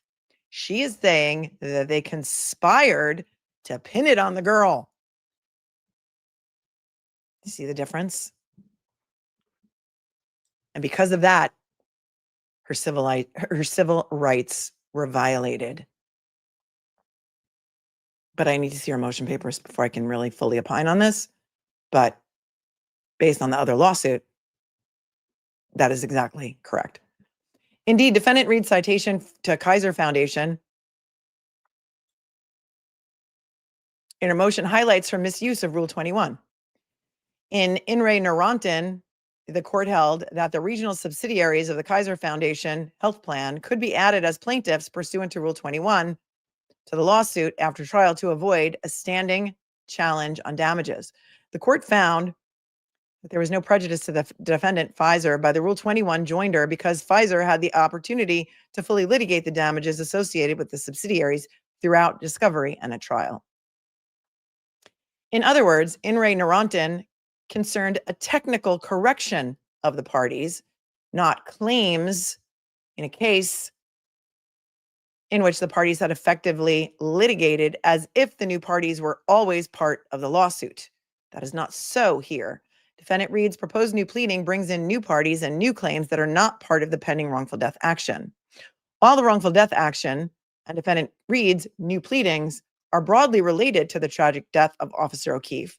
The wrongful death action directly addresses what happened to Officer O'Keefe the evening of January 29th of 2022, while defendant Reed's proposed claims and allegations relate to the events that occurred after the death of Officer O'Keefe during her multi-year prosecution. Instead, defendant Reed should have sought to amend her answer under Rule 15 and sought to join the new parties, including the Commonwealth witnesses under Massachusetts Rule 20, which governs permissible joinder or permissive joinder. Defendant Reed failed to do this, and that alone warrants denial of this motion.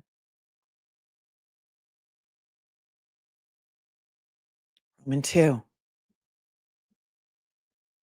Joinder will cause delay and prejudice without any efficiency or judicial economy. Oh yeah, somebody's pointing out that it says the evening of January 29th of 2022. You're right. It's not. It's the early morning hours of January 29th of 2022. You're right. Good eye, good eye. Nothing gets by you guys, right? Nothing gets by you guys, that's for sure. Well, I like that part in blue. Frankie's like, I'm just so tired of these people. I'm just so tired of these people. And Ann Merritt is still asking, how did Colin just fall on his knuckles and not fracture his wrist or bruise? I don't know. I don't know.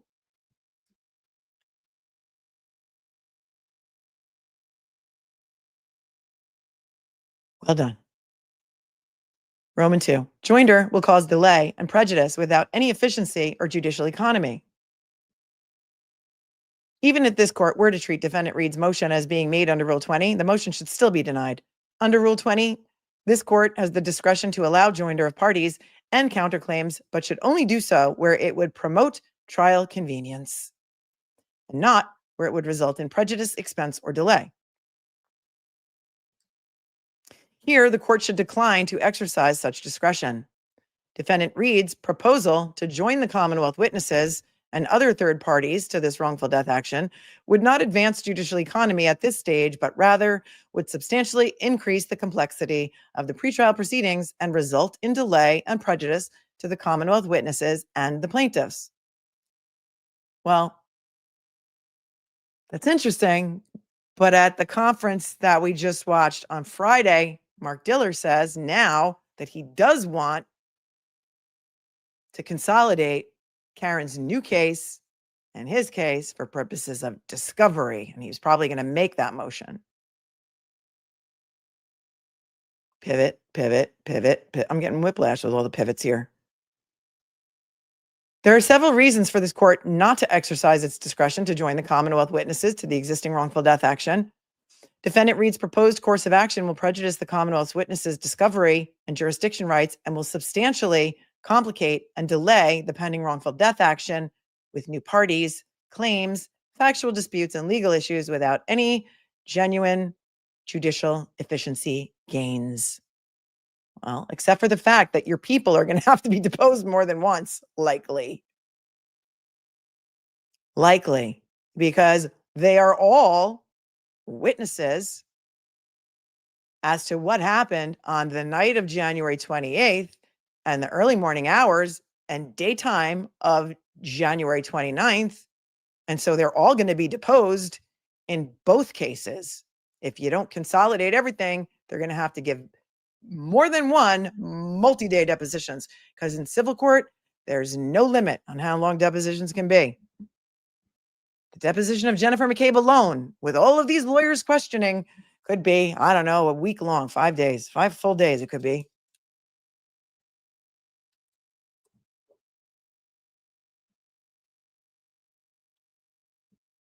Letter A, the Commonwealth witnesses will have substantial motions to dismiss if defendant Reed is allowed to file her proposed cross-claim in this action. Depapalooza, says Emma Jade. Well done, girl. Depapalooza. That's what we'll call it. If defendant Reed is permitted to file the proposed cross-claims against the Commonwealth witnesses in this wrongful death action, or if she files it in a separate action, those pleadings will be subject to substantial motion practice. I mean, you bill by the hour. Why not? Why not?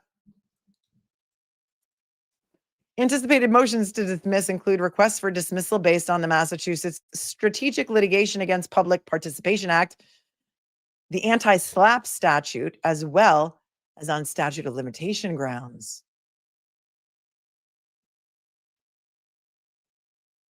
Such motions are likely to be successful or, at the very least, substantially narrow the scope of defendant Reed's proposed cross-claims. Footnote 1. In Bristol Asphalt, the Supreme Judicial Court recently established a two-part test for consideration of an anti-SLAPP motion. If the moving party establishes that the challenged conduct is based solely on the moving party's petitioning activity, then the burden shifts to the non-moving party to establish by a preponderance of the evidence that the petitioning activity was devoid of any reasonable factual support or any arguable basis in law. Here, defendant Reed's claims against the Commonwealth witnesses are based unquestionably on core petitioning activity, speaking to the police. Well, I don't think it's just the speaking to the police. It's also the collusion after the fact and the group text messages and everything else that they didn't do with the police involved, unless Proctor's phone extraction shows that Proctor was also a party to many of these conversations in which they were all colluding together. And that gives her case even more merit, doesn't it? I don't know, I'm just saying. Defendant Reed cannot show those activities were devoid of any reasonable factual support. Indeed, defendant Reed complains that the Commonwealth witnesses told the police that Officer O'Keefe did not enter the home at 34 Fairview Road, but that is exactly what defendant Reed told the police in January of 2022. Again, you can't use it as a shield and a sword. You can't say Proctor wrote down what Karen said accurately in her statement, but he didn't write down accurately what Jennifer McCabe said and what Brian Albert said and what Chris and Julie Albert said when Chris and Julie Albert told him in the written statement that he wrote down that Chris and Julie Albert also went to 34 Fairview that night. So which is it? Is Proctor a liar? Or did he tell the truth? Is he a liar or is he a liar? It's a rhetorical question. Moreover, under the anti-SLAPP statute, all discovery in this proceeding would be automatically stayed once the Commonwealth witnesses file that special motion to dismiss. While the court could resume discovery for some existing claims in the wrongful death action, there's a serious risk of multi-tiered discovery if defendant Reed's proposed cross-claims are brought into this case at this time. These timing issues are compounded because the Commonwealth witnesses would have the right to an immediate appeal if that anti-SLAPP motion were denied. Anti-SLAPP statutes are enacted in some states. California has a pretty strong one. Admittedly, I have not done the research on Massachusetts anti-SLAPP statute, so I can't talk to you about it today. Yes, Olivia Niles says no, Melanie, the McAlberts prefer to cherry pick their facts. I know, that's why it's rhetorical. Anti-SLAPP legislation is designed to prevent frivolous lawsuits. And if you win in some states like California, an anti-SLAPP motion, you can get your attorney's fees and such as things like that. I'm more familiar with the California statute, not familiar with the Massachusetts statute, but I will learn about it for purposes of explaining this to you. And whether or not I think that their anti-SLAPP motion, special motion to dismiss, would in fact be granted. I'd have to do a little more research on that. Given these significant legal deficiencies in defendant Reed's proposed cross claims, This motion practice could take the parties several months, if not longer, to brief and for the court to resolve these motions. Further, if some of defendant Reed's proposed cross claims were to survive dismissal, the Commonwealth witnesses could be compelled to file their defamation action as counterclaims against defendant Reed and Mr. Carney in the present action. That could result in further motion practice. In the meantime, discovery in the present wrongful death action could be substantially complete. Well, I don't know why you're so concerned about the O'Keefe's case moving speedily unless you're all not trying to team up together, right? Should we do it quickly or should we do it correctly? Indeed, the current discovery schedule ends in August of 2026, which may leave only a few months for discovery on defendant Reed's cross claims and the Commonwealth witnesses' defamation counterclaims. That truncated discovery would needlessly and substantially prejudice the Commonwealth witnesses, which alone also warrants denial of this motion and a direction that defendant Reed pursue a separate action. Well, I guess they got this response. They were just like, F it, let's just file another action. And in fact, that's exactly what they did.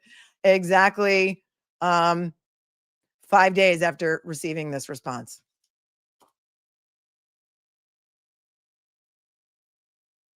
Alternatively, discovery in the wrongful death action may be stayed pending these motions, which would also needlessly delay adjudication of this lawsuit. Footnote 2, which says, to the extent that there are any efficiencies that can be achieved in discovery, that can be accomplished in separate proceedings under Rule 42. Magnolia Gypsy says, I think they are worried what will come out on Proctor's phone before they ever get remotely close to trial. Yeah, I think you're right.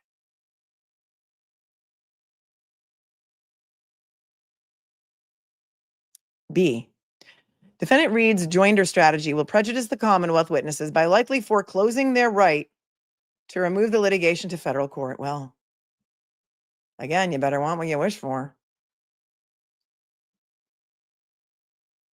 We know there are no cameras allowed in federal court. That may be one reason they want to go there, because they don't want it televised.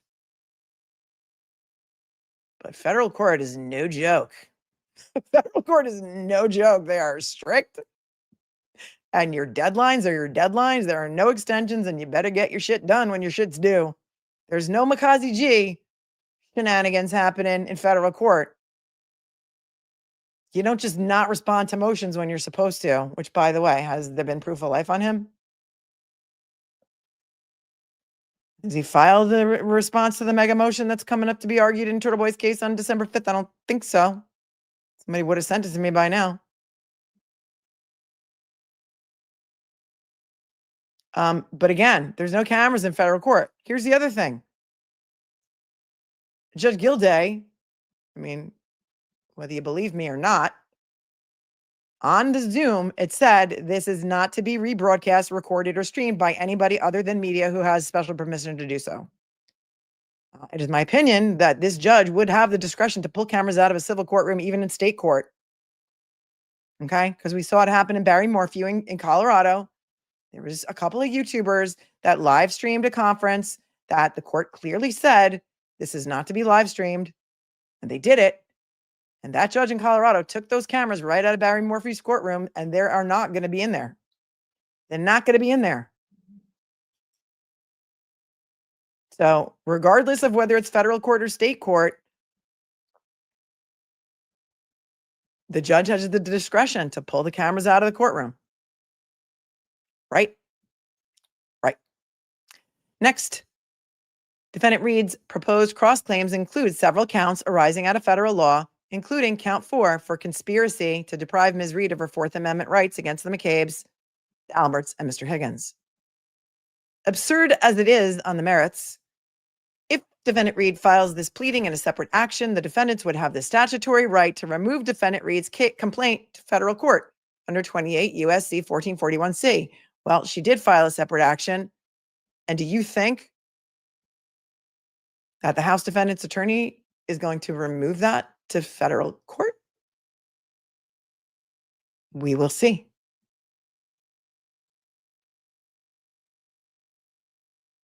If they do, and even if they don't, they need to raise a hell of a lot more than $35,000 for their defense because, I mean, maybe Brian and Nicole Albert could share a lawyer, and maybe Jennifer and Matt McCabe could share a lawyer. But Brian Higgins would need his own lawyer. That's 3 lawyers. I mean, right now it's like 12 grand per lawyer, and at $800 an hour, do the math. It doesn't last very long. And that's conservative at $800 an hour. I have no idea what this attorney bills out at. His name is James Tewksbury. The name of the firm is Hinckley Allen. But like I said, he graduated cum laude from Dartmouth. He went to Columbia Law. He's no joke. They look like a big white shoe firm. Not sure. What do you think his billing rate is? Boston's expensive, right? Put it this way. Bob Alessi's billing rate is something like, I know he's in New York, but still north of $1,800 an hour. Okay. Good legal representation is expensive. Nobody's taking this on contingency. Okay. It's very funny. East Coast Canny. Maybe Chris Albert could pay you with his Capital One card once he settles in small claims court with them in March. Well done. Well done.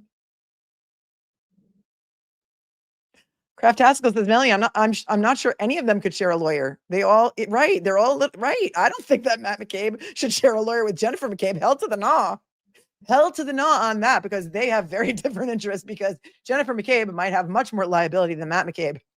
And Matt McCabe might want to protect his assets. I don't know. I'm just spitballing with you.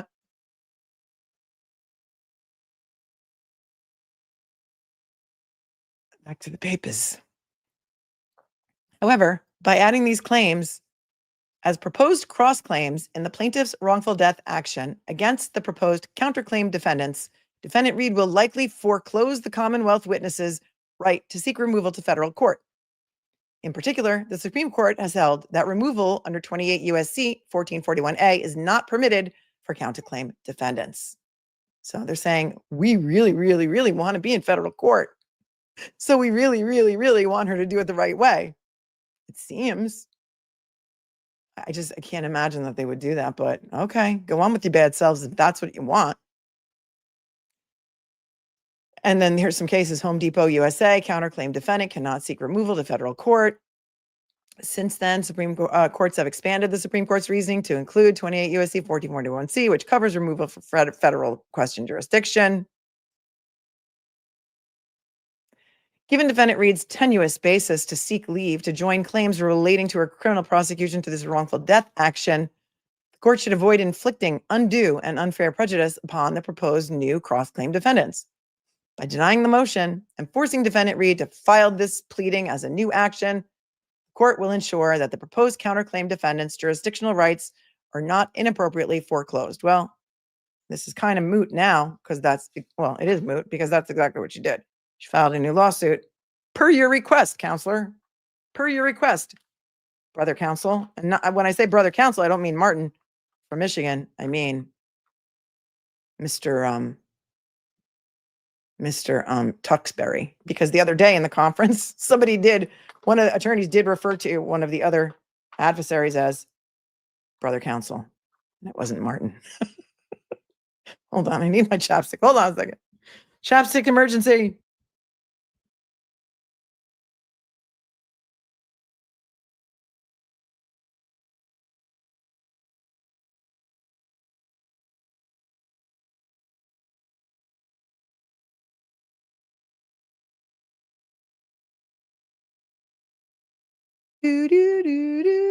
Sorry for the dead air. Somebody said the other day they were freaked out about my dead air, and I should sing or hum. I should sing or hum instead of dead air. And I said, there is rarely dead air on this channel. Rarely. Hold on.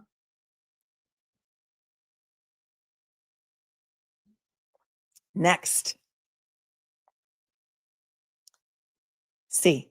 If the motion is allowed, the Commonwealth witnesses will have to file defamation and other related counterclaims against defendant Reed and third party Aidan Carney in this wrongful death action. Finally, Defendant Reed's motion would not only expand the present wrongful death action with her proposed cross claims and the additional parties related to her criminal prosecution, but the Commonwealth witnesses would also be forced to file counterclaims against Defendant Reed for defamation and other torts in this action. The Commonwealth witnesses also would have to join third party Mr. Carney to this action to assert similar counterclaims for defamation and related torts. So this is where the media got the quote about these defendants threatening to sue Aiden and Karen for defamation. It's right here. It's right here in these papers.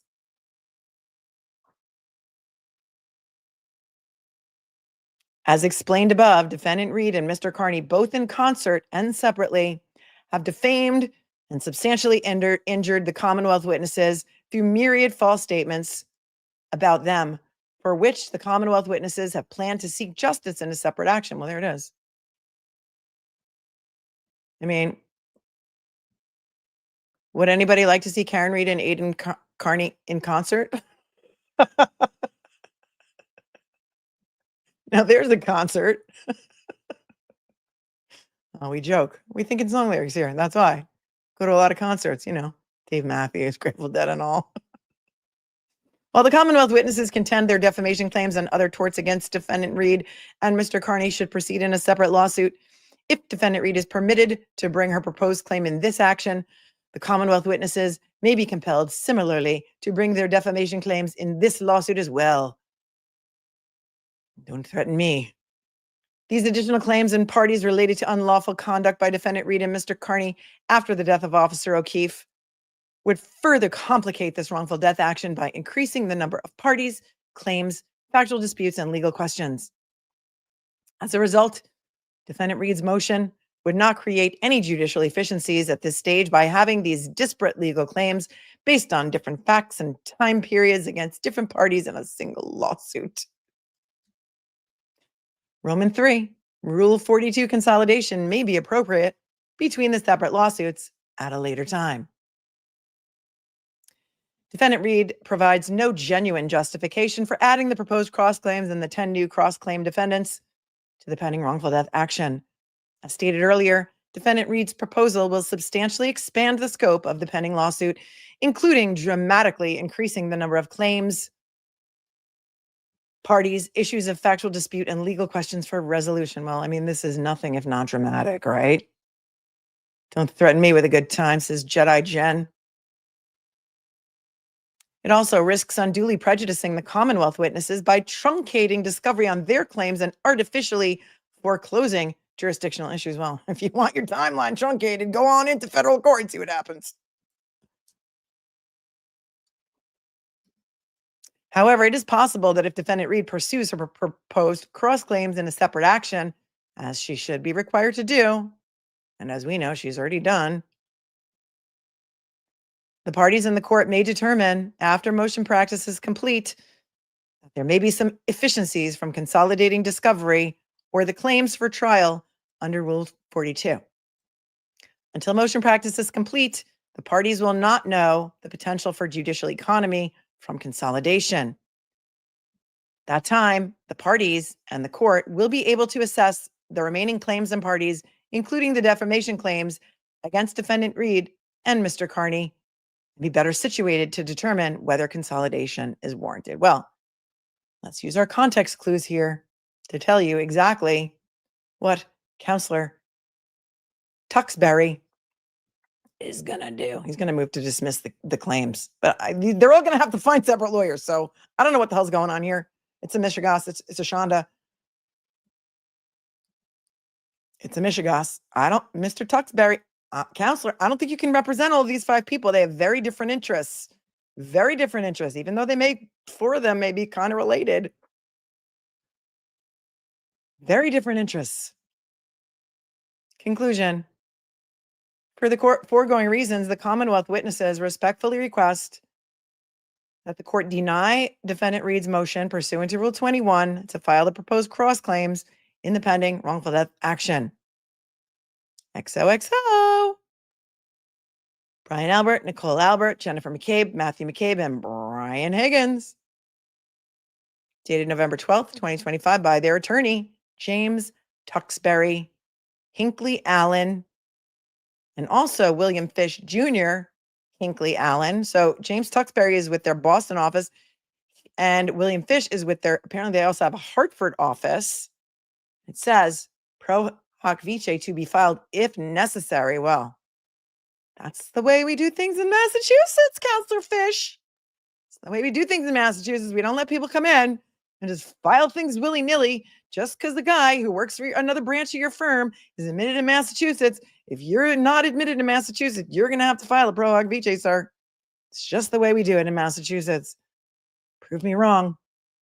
And then Tuxbury emailed this to all of the attorneys in the wrongful death lawsuit of O'Keefe's versus McCarthy's, Waterfall, and Karen Reed. There's a lot of attorneys. There's a lot of them.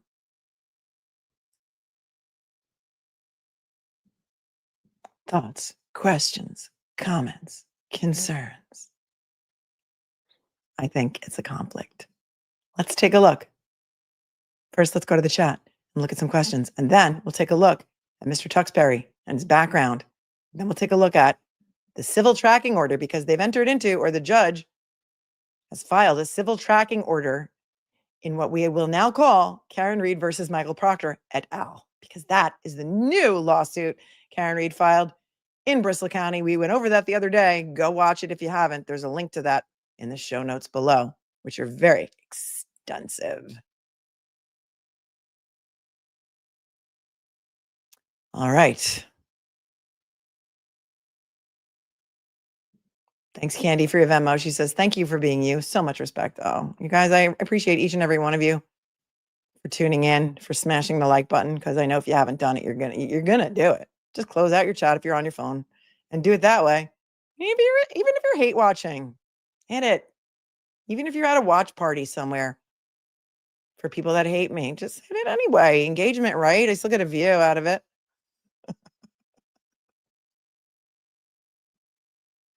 Okay, next up, Casey Cat says, I'm almost 70 and I've been a deadhead for many decades. I saw the OG Dead many times. Me too. Like hundreds with Jerry. And I met Jerry one time in Hartford in a hotel elevator. I know it's crazy. I've told the story before, but it's an amazing story. And I was blessed getting to see Jerry Garcia. I mean, hundreds of times in IRL. It's fantastic. Thank you for your 5. And RALB322, thank you for your 10. Appreciate you. And Scott McGinnis has been here for 19 months. He says, desperate times for the House defendants. Boo-hoo. Are you crying? Are you crying yet? Music to my soul. Thanks for the deuce. Says it's both late. It's both too late and too early to consolidate. Well, technically, there's nothing to consolidate had the second action not been filed. You can't consolidate unless it's a separate action. That's a consolidation. And so what they were responding to was what I believe to be Karen Reed's motion asking the judge to allow her to third party in all of these defendants. But I can't see the motion, so I can't opine on the motion to you. But to me, it's a motion for permission to file third-party complaints. That's the way we would do it in New York. And so I don't know if Rule 21 is the proper rule. They said it's not Rule 21, it's Rule 20. And as I look up Massachusetts Rule 20, that is permissive joinder of parties, which seems to be more accurate than Rule 21, which has to do with, I believe, misjoinder of parties. So hold on. But again, without seeing the motion, it's hard to opine. You know what I'm saying? Rule 20 is permissive joinder of parties. And then Rule 21 is misjoinder and non-joinder of parties. And what seems to me, we call it third party pleading in New York. So I don't know what the hell's going on there. But it would be joinder of parties, would be third party impleader. Okay? So yes, that's what it sounds like, but it's a little bit different. Thank you for your deuce. Who's are at? Thanks for your 10. Says they need cash for upcoming federal bail. They must have gotten word that the secret indictments will be unsealed soon. 2 got word that someone flipped. 3 realized that the feds got a warrant for their iClouds. I don't know anything about that, but thank you for your 10. Tamara, thanks for becoming a member. And who'srat.com continues to say, a large anonymous donations obviously made by House defendants themselves in order to raise the bar. Oldest trick in the book. Then they will refund themselves later. Oh, thank you for your thoughts. Josh became a member. Thanks, Josh. Charissa gifted a membership. Thank you, Charissa. Love you lots. And Mac, thank you for your $10 super sticker. You guys are all like freaking me out. I don't know what YouTube did. They were rolling out this feature. They changed everyone's name back to like their original username. And so some of your profile pictures I recognize and I know who you are. Others of you I don't. Thank you for your super sticker. Goth Boy UK, I'm going to star that question because it's a great question. And so I will address it as I'm addressing these. Thanks, Angie's Wave, for being here for 8 months and for thanking me for all that I do. Thank all of you for being interested. Speechless, says Marilyn. Even got my husband talking, finally. Got your husband talking about the case? Thank you, Marilyn, for the deuce. And the Uncovered Lamp says, Hinckley Allen has an office in my office building. Oh, yeah? It seems to me like they have a lot of branches because they have an office in Hartford, too. But we can do a little deep dive into that. They seem like a big firm. And Kelly Kell just took the MPRE. My PR alarms are going off. Right. Conflict? Much? Thank you. Many people don't understand that not only do you have to take the bar exam when you become a lawyer, you also have to take the MPRE, which is an ethics test. It's a totally separate test done on a totally separate day. The bar exam is 2 days, 2 full days. You learn about common law and you learn about the state law in which you want to practice. I mean, you get tested on common law and also the law of the state that you are taking the bar in. And then the ethics test is a different day. You have to pass that as well. And it's all about conflicts, things like that, things that are against ethical rules. And yeah, I think you're picking up what I'm laying down. And Lolo the Good Dog says, I know you recognize this puppy face. Lolo the Good Dog. And Nonato, 3 minis, says, gifted a membership. Thank you. All right, so Goth Boy UK says, I'm quite a bit behind, but why do they keep mentioning Aiden Carney as being part of this action? Did I miss the motion to add him? Adding him would be exactly what they're complaining about. Right. Well, not having seen Karen Reed's motion, I don't think that she impleaded Aiden Carney. I don't think that she did.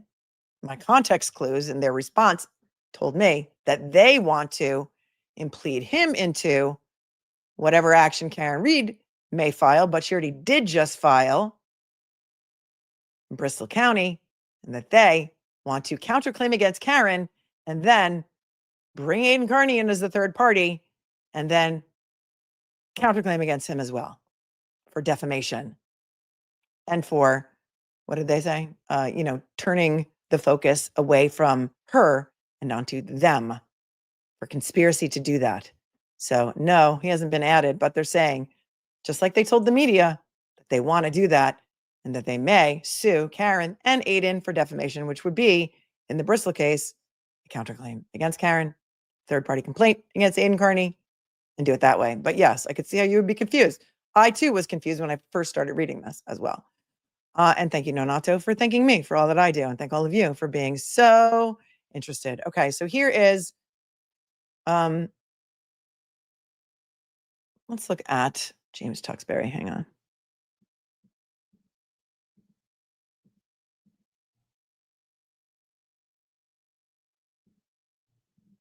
James Tuxbury. He's a partner in the Boston office. And it says, lovely headshot. Jim is a partner and trial lawyer at our litigation practice,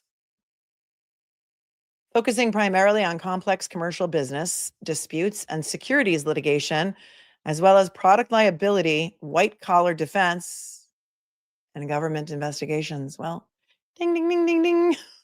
White-collar defense. As a trial lawyer, Jim has litigated and tried cases in state and federal court in Massachusetts and throughout the country. Recently, Jim prevailed in the trial of a Sarbanes-Oxley whistleblower case on behalf of the former CEO of Terraform Power Inc. and Terraform Global Inc. and obtained a $34.5 million recovery for his client after the court found the defendants were liable for unlawfully terminating their former CEO in retaliation for his whistleblowing activities. White collar defense equals expensive hourly rate. Jim also has extensive experience in arbitrations, including international arbitrations. His clients work in the renewable energy, education, real estate, construction, healthcare, financial services, insurance, retail products, and cannabis industries. Jim has also represented individuals and entities before a variety of state and federal enforcement and investigative bodies, including the Securities and Exchange Commission, Massachusetts Securities Division, and the United States Senate. These investigations have involved claims of mail and wire fraud, securities fraud, market manipulation, and violations of the federal election laws. Experience. Complex commercial litigation recovered $34.5 million for the former CEO of a publicly traded renewable energy company in the U.S. District Court for the District of Maryland following a 2-week liability trial. The recovery is the largest reported for a Sarbanes-Oxley whistleblower retaliation claim. Won a multi-million-dollar jury verdict in favor of cannabis service company and its manager against investors. Won an arbitration award on behalf of real estate investment company against former partner in business separation contract dispute. Obtained trial verdict in favor of cannabis entrepreneur in securities lawsuit brought by investors in a medical marijuana venture in Suffolk Superior Court. Won summary judgment in favor of commercial real estate company and lawsuit by former limited partner, alleged breach of contract, fiduciary duties in Massachusetts federal court. Successfully defended financial technology company in commercial software implementation litigation, defended leading home decor company in litigation with former. It seems to me like he represents mostly corporations. Product liability and toxic torts, served as national coordinating counsel in product liability litigation for International Energy Company. Tell him the guy never came in the house. This is Christina. White collar and government enforcement, defended student in Title IX investigation. Represented individual in federal COVID loan fraud investigation. Represented Fortune 500 company in nationwide class action litigation relating to false advertising claims. Successfully defended individuals and companies before a variety of government institutions, including the SEC, DOJ, Massachusetts Securities Division, U.S. Senate, Federal Election Commission, and the 9/11 Commission. I wonder if any of these individuals need defending before the DOJ, and that's how they got to him. I don't know. Credentials. He's been a partner at Hinckley Allen since 2022. He worked there as an associate 2014 to 2018 and as counsel 2019 to 2021 before he made partner in 2022. Worked for Jones Day before that as an associate, Williams and Connolly before that, and he was a law clerk for the Honorable John Bates, District Judge in Washington, D.C. Top lawyers in Boston Magazine for commercial litigation 2023 and 2024. It's got affiliations with the Dartmouth Lawyer Association, American Bar, Boston Bar. He's admitted in D.C., Massachusetts, New York, federal court in D.C., federal court in Massachusetts.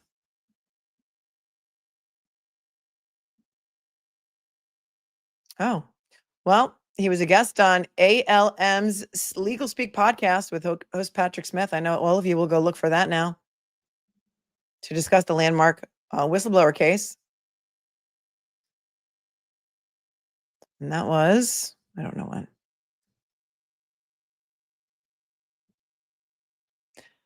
You guys will fall into the rabbit hole. I know you will. I just want to look at the firm.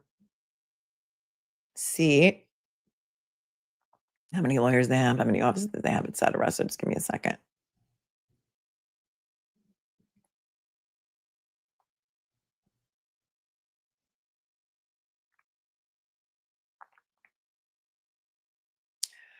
They have, well, they were established in 1906 in Rhode Island. They have 8 locations in strategic business hubs. So they have 8 offices. Looks like a big firm. And they practice in everything from construction and public contracts to corporate and business transactions, litigation, real estate, trust, and estates. And so there's that.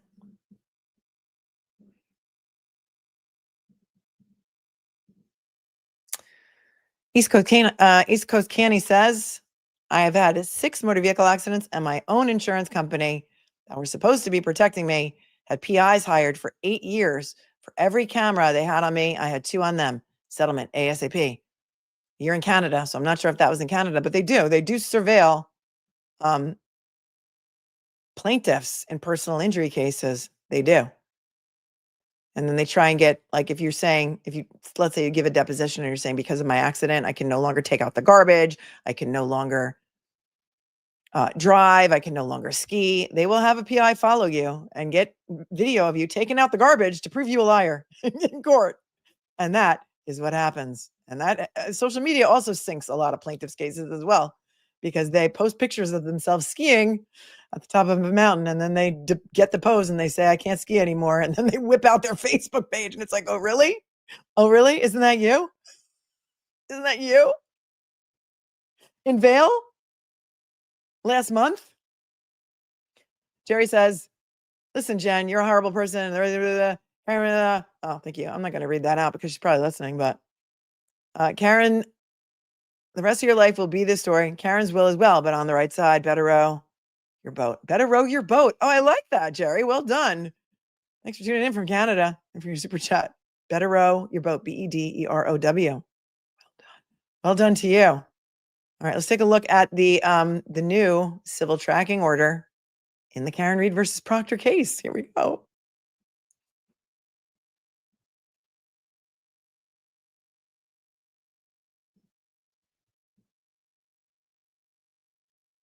And this is the civil tracking order. Karen Reed versus Michael Proctor et al., meaning plus everybody else.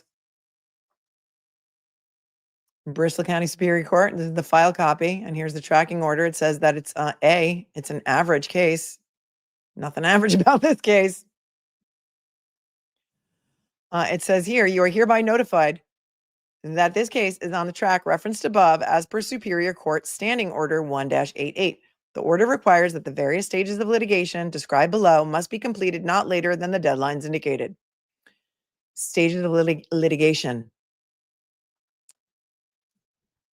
First one, service of process made and return filed with the court. The deadline is February 17th of 2026. So that means that all of the defendants in Karen Reed's new lawsuit need to be served, and their affidavits of service need to be filed by February 17th of 2026, which is 90 days from the filing of the complaint. All responses to the complaint need to be filed by March 18th of 2026, meaning they have to serve answers and or their motion to dismiss in lieu of an answer, which it sounds like that's what they intend to do, according to their or at least according to the attorney who made an appearance for them in the other case, Mr. Why do I want to keep calling him Tewksbury?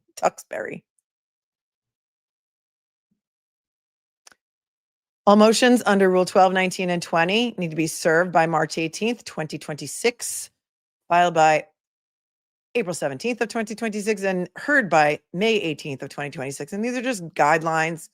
We call them standards and goals here in New York. This is what they strive to do, but these deadlines can always be extended in state court, federal court, not so much. All motions under Rule 15 need to be filed by January 12th of 2027, filed by February 11th, 2027, heard by February 11th, 2027. I think February 11th and February 11th. All discovery requests and depositions served and non-expert depositions must be completed by November 8th of 2027. All motions under Rule 56 served by December 8th of 2027 and filed by January 7th of 2028. So we're already into 2028. Final pretrial conference held and our firm trial date is set for May 8th of 2028. This is going to be forever that we're talking about this. Case shall be resolved and judgment shall issue by November 17th of 2028. That's the goal. That's the goal. The final pretrial deadline is not the scheduled date of the conference. You will be notified of that date at a later time. Counsel for plaintiff must serve this tracking order on defendant before the deadline for filing return of service. And the date this was issued was November 18th, 2025 by the Assistant Clerk, Kelly Sue Milford.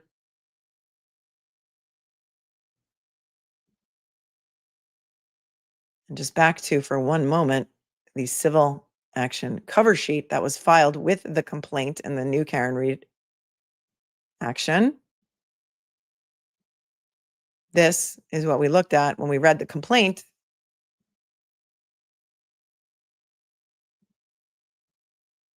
And I told you this has to be filed with the complaint. And it has the plaintiff's name, Karen Reed, plaintiff attorney, Damon Seligson, Charles Waters, Aaron Roseberg of Sheehan, Finney, and Bass. Sheehan, Finney, Bass, and Green. Mr. Waters was at the conference, and I'm only saying that because Mr. Waters reminds me of the way that Alec Murdaugh used to call one of the prosecutors in the Alec Murdaugh case, whose name was Mr. Waters. I'm not trying to be difficult, Mr. Waters. And again, another reminder to watch that Hulu series on Alec Murdaugh's case. It's really, really, really, really good. Mr. Waters was at the conference that I listened to, and many of you watched or got onto the Zoom yourself on Friday. It was Mr. Waters who was taking control of that conference. Alan Jackson didn't say anything until the very end when he said, I want to check with my client, Ms. Reed, to see when she's available. And the judge said to Alan Jackson, well, you know, if we had to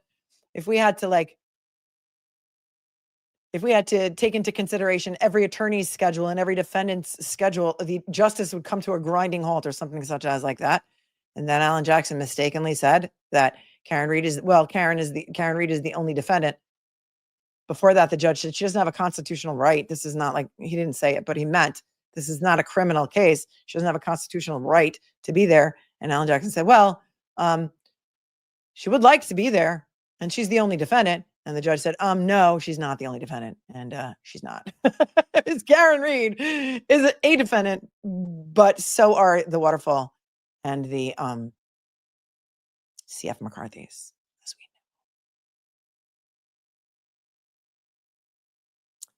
know. And then when they named all of the defendants here, the House defendants, Brian Albert, Nicole Albert, Jennifer McCabe, Matthew McCabe, and Brian Higgins, it all says care of James Tuxbury, Esquire at Hinckley Allen. And so I said, maybe that was just for service of process, but the reason that they knew who he was because he responded to their motion, which is not yet public on the docket. And then somebody on their behalf, I guess, leaked it because at least 5 people sent it to me today. And that's how we found out that James Tuxbury filed a response in opposition to the motion that Karen Reed filed that we haven't seen. Am I making any sense? Because my brain is like mush right now. She's demanding a jury.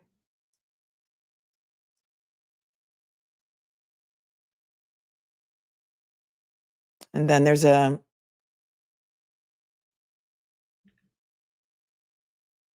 they ask what your hospital doctor expenses are, chiropractic expenses, physical therapy, and it says not applicable. Civil rights case, the extent applicable damages will be determined in discovery. And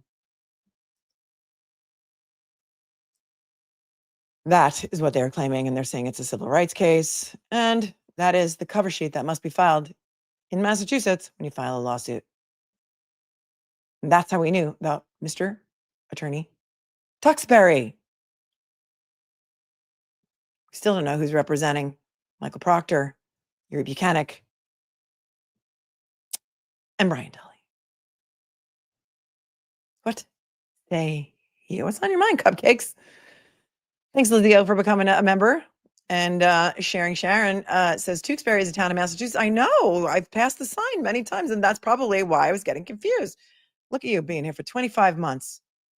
One of the presidents of the Rage Crochet Club that convenes every time we get outraged. I cannot crochet. I don't know how. But there's a lot of people in the chat who do. Thank you, Mama She, for your $50 Cash App. You're amazingly kind and generous to this channel always, and says, so glad for you and your work always. And I too am so glad for you that you have chosen to be my viewer, one of my viewers. There was something else interesting that happened the other day, but I just need to find it because it was very interesting, and it was a verdict in a case in Massachusetts. Here it is. Thank you, Leah, for sending this to me.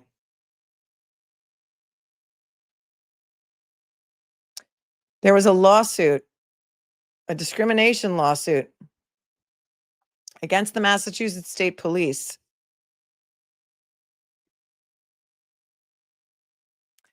And a jury rendered a verdict, it looks like, in Suffolk County, November 18th of 2025. And a jury has ordered the MSP to pay $6.8 million after a finding that it discriminated against female and minority troopers. I think we covered this lawsuit briefly, and we knew that it was coming up for trial.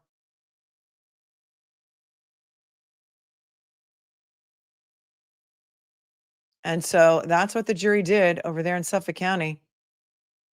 $6.8 million verdict against the MSP. And that just happened last week, 5 days ago. So, and that is as reported by 7 News Boston. The juries are paying attention. They're paying attention. He gives beauty for ashes. Says 6.8 million is not enough for Karen. She needs at least 227 million.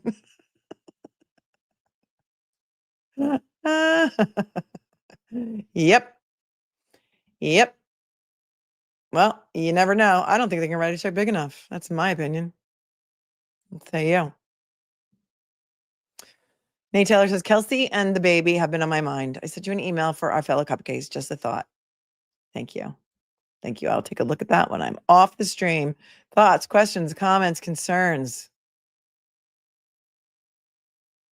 Yeah, we've been here for 2 hours. We've been here for 2 hours. Where have you been? Where have you been? 2 hours and 15 minutes. 2 hours and 15 minutes. It's almost 8 p.m. here on the East Coast. And that's how long it took to read the response to the motion that we have not seen yet because it has not been made public. So there's that. Craftastical says Karen Reed will put Canton in the red for years to come when she wins. Little Cupcake reminding you, please remember to like the video and hit subscribe. It's free. It's free. It's for me.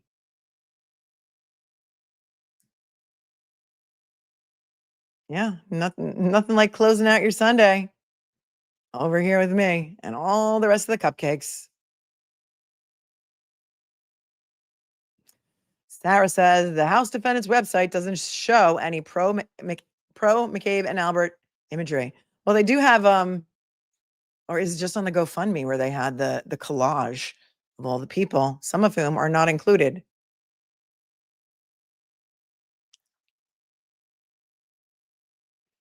I know it does fly. Time flies when you're having fun. Thank you very much. Civil takes forever. It is true because discovery is very broad. Discovery is very broad. I don't care what Mass Mafia does. Let her do whatever she wants. I don't care. Let them. Remember, the let them theory? She's already commenting on my stream.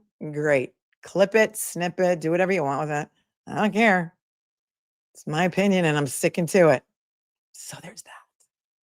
Lots of victim imagery. I know. All of it. Well, we know that they're in cahoots. Harmony says, one lawyer for all those people. Doesn't that kind of prove Karen's point that they're all in cahoots? Well, didn't Mark Diller say on the conference on Friday that he's heard from all of their lawyers? So he knows who they are and that they've been in cahoots or collusion. I mean, not collusion, but they've been working together. But I don't really necessarily believe that their interests are aligned. And I gave that opinion at the beginning of the show. So yeah, you're right. Doesn't it kind of prove that Karen's point that they're all in cahoots? Because that'll be for a jury. To decide. Thanks, Via Red, for coming to member. You're awesome. Hello, Bob, and Defense Diaries podcast. Did you go to the Bears game? Awesome. And it's interesting because Mark Diller said at the conference that, when he was asked about, are you going to make a motion to consolidate for purposes of he said, well, maybe for purposes of discovery, but not for purposes of trial. I don't know yet. And so it's unclear. It's unclear what he's going to do. But they didn't talk about this motion at all because, like I said, it didn't hit the court docket yet because that hasn't been filed with the court. And therefore, Judge Gilday might not even know about it unless somebody was around for the first part of that conference that we missed and they did discuss it and we just missed it. I don't really know. Craptastical says they're trying to join forces, but that will backfire on them. We will see that in all its glory. Cannot wait. Max says, I don't think their interests can ever be aligned. As I expounded upon earlier, I happen to agree with you. And happy Thanksgiving, right, to the Reeds.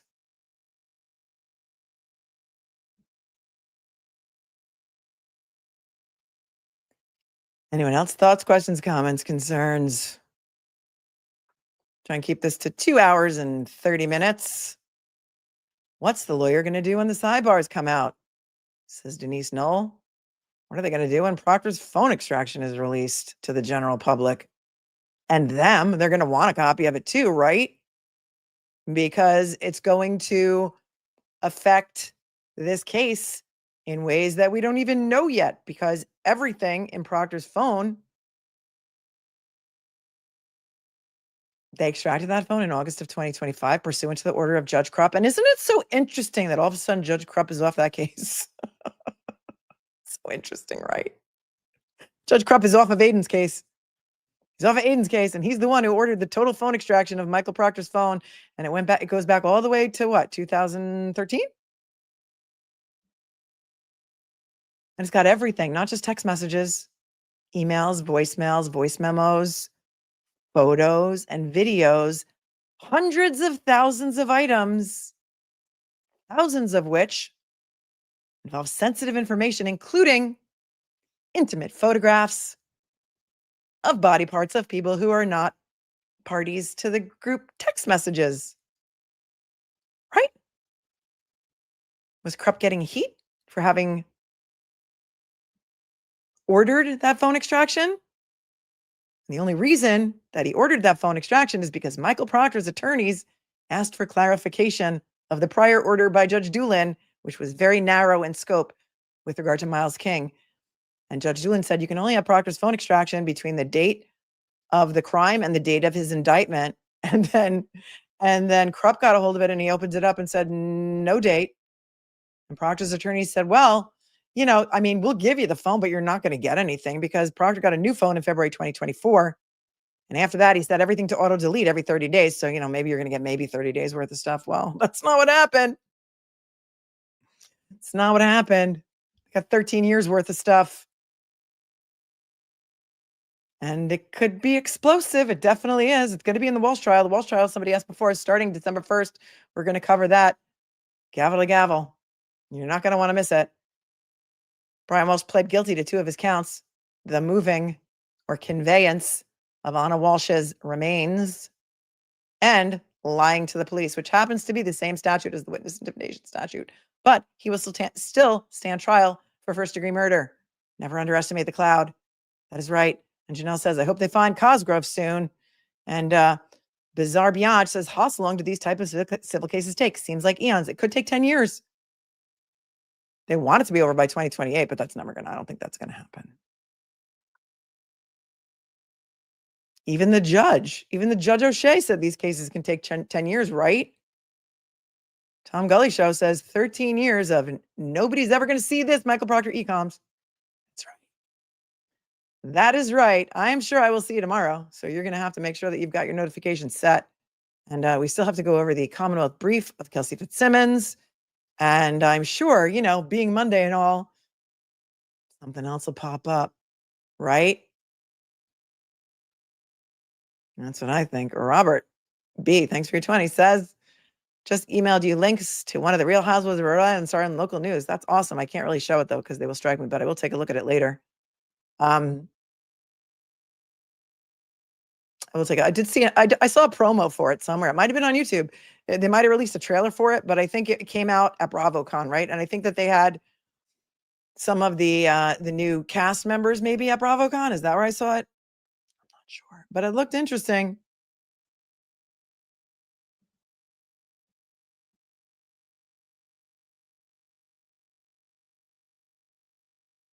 Emily C. did a video. It's called Adopt a Witness for just $1 a day. I can't play it for you right now, but go look for it on the Emily C channel. I can't play it for you because there's music behind it, and I don't know if she paid to use that music, and they would copyright strike me for the music, but not her because she paid to use it. She probably has a license for it. But go to Emily C's channel on YouTube and look for her video. It's 1 minute and 22 seconds long, and it's called Adopt a Witness for just $1 a day. And of course, on the screen is Matt McCabe, Jen McCabe, Brian Albert, Nicole Albert, and Chris Albert when they were on their Woe Is Me tour on television. And I forget what show that was. What show was that from? Anybody remember?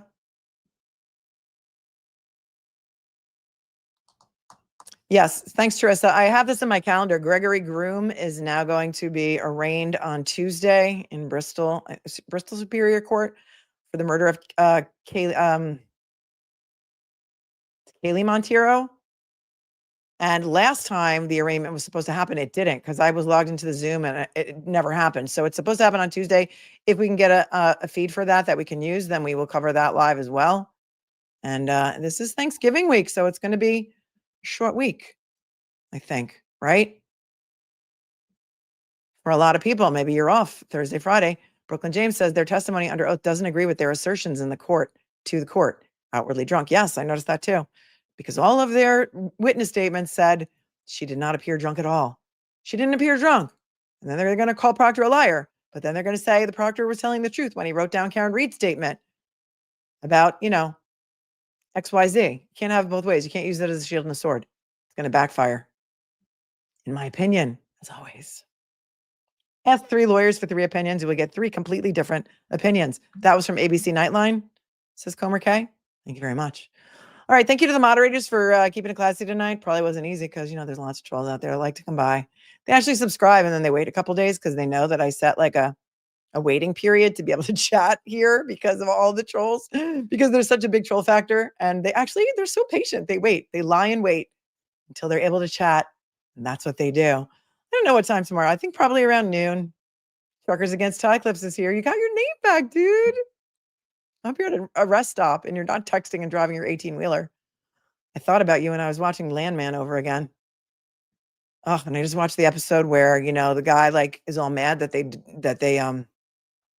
delivered the wrong size, or they put all the pipe on one truck and he jumps on it. And then, what happens after that? All the pipes fall off and he gets crushed by the pipes. Sorry for the spoiler, but if you haven't watched Landman season 1, it's not my fault. It's been out for a really long time. And so I don't know why that just reminded me of truckers. Karen wasn't drunk, says Double Bend Leather Company. All right, go in peace. Go in peace. I leave you in peace. My peace I give you. Go in peace. You guys are the greatest. Thanks, moderators. I couldn't do this without you. I love you with all my heart. I'm going to see you soon. I'm going to die. But I am going to see you soon because I'm going to see you tomorrow, probably at noon. I think. Noon sounds like a good time to me.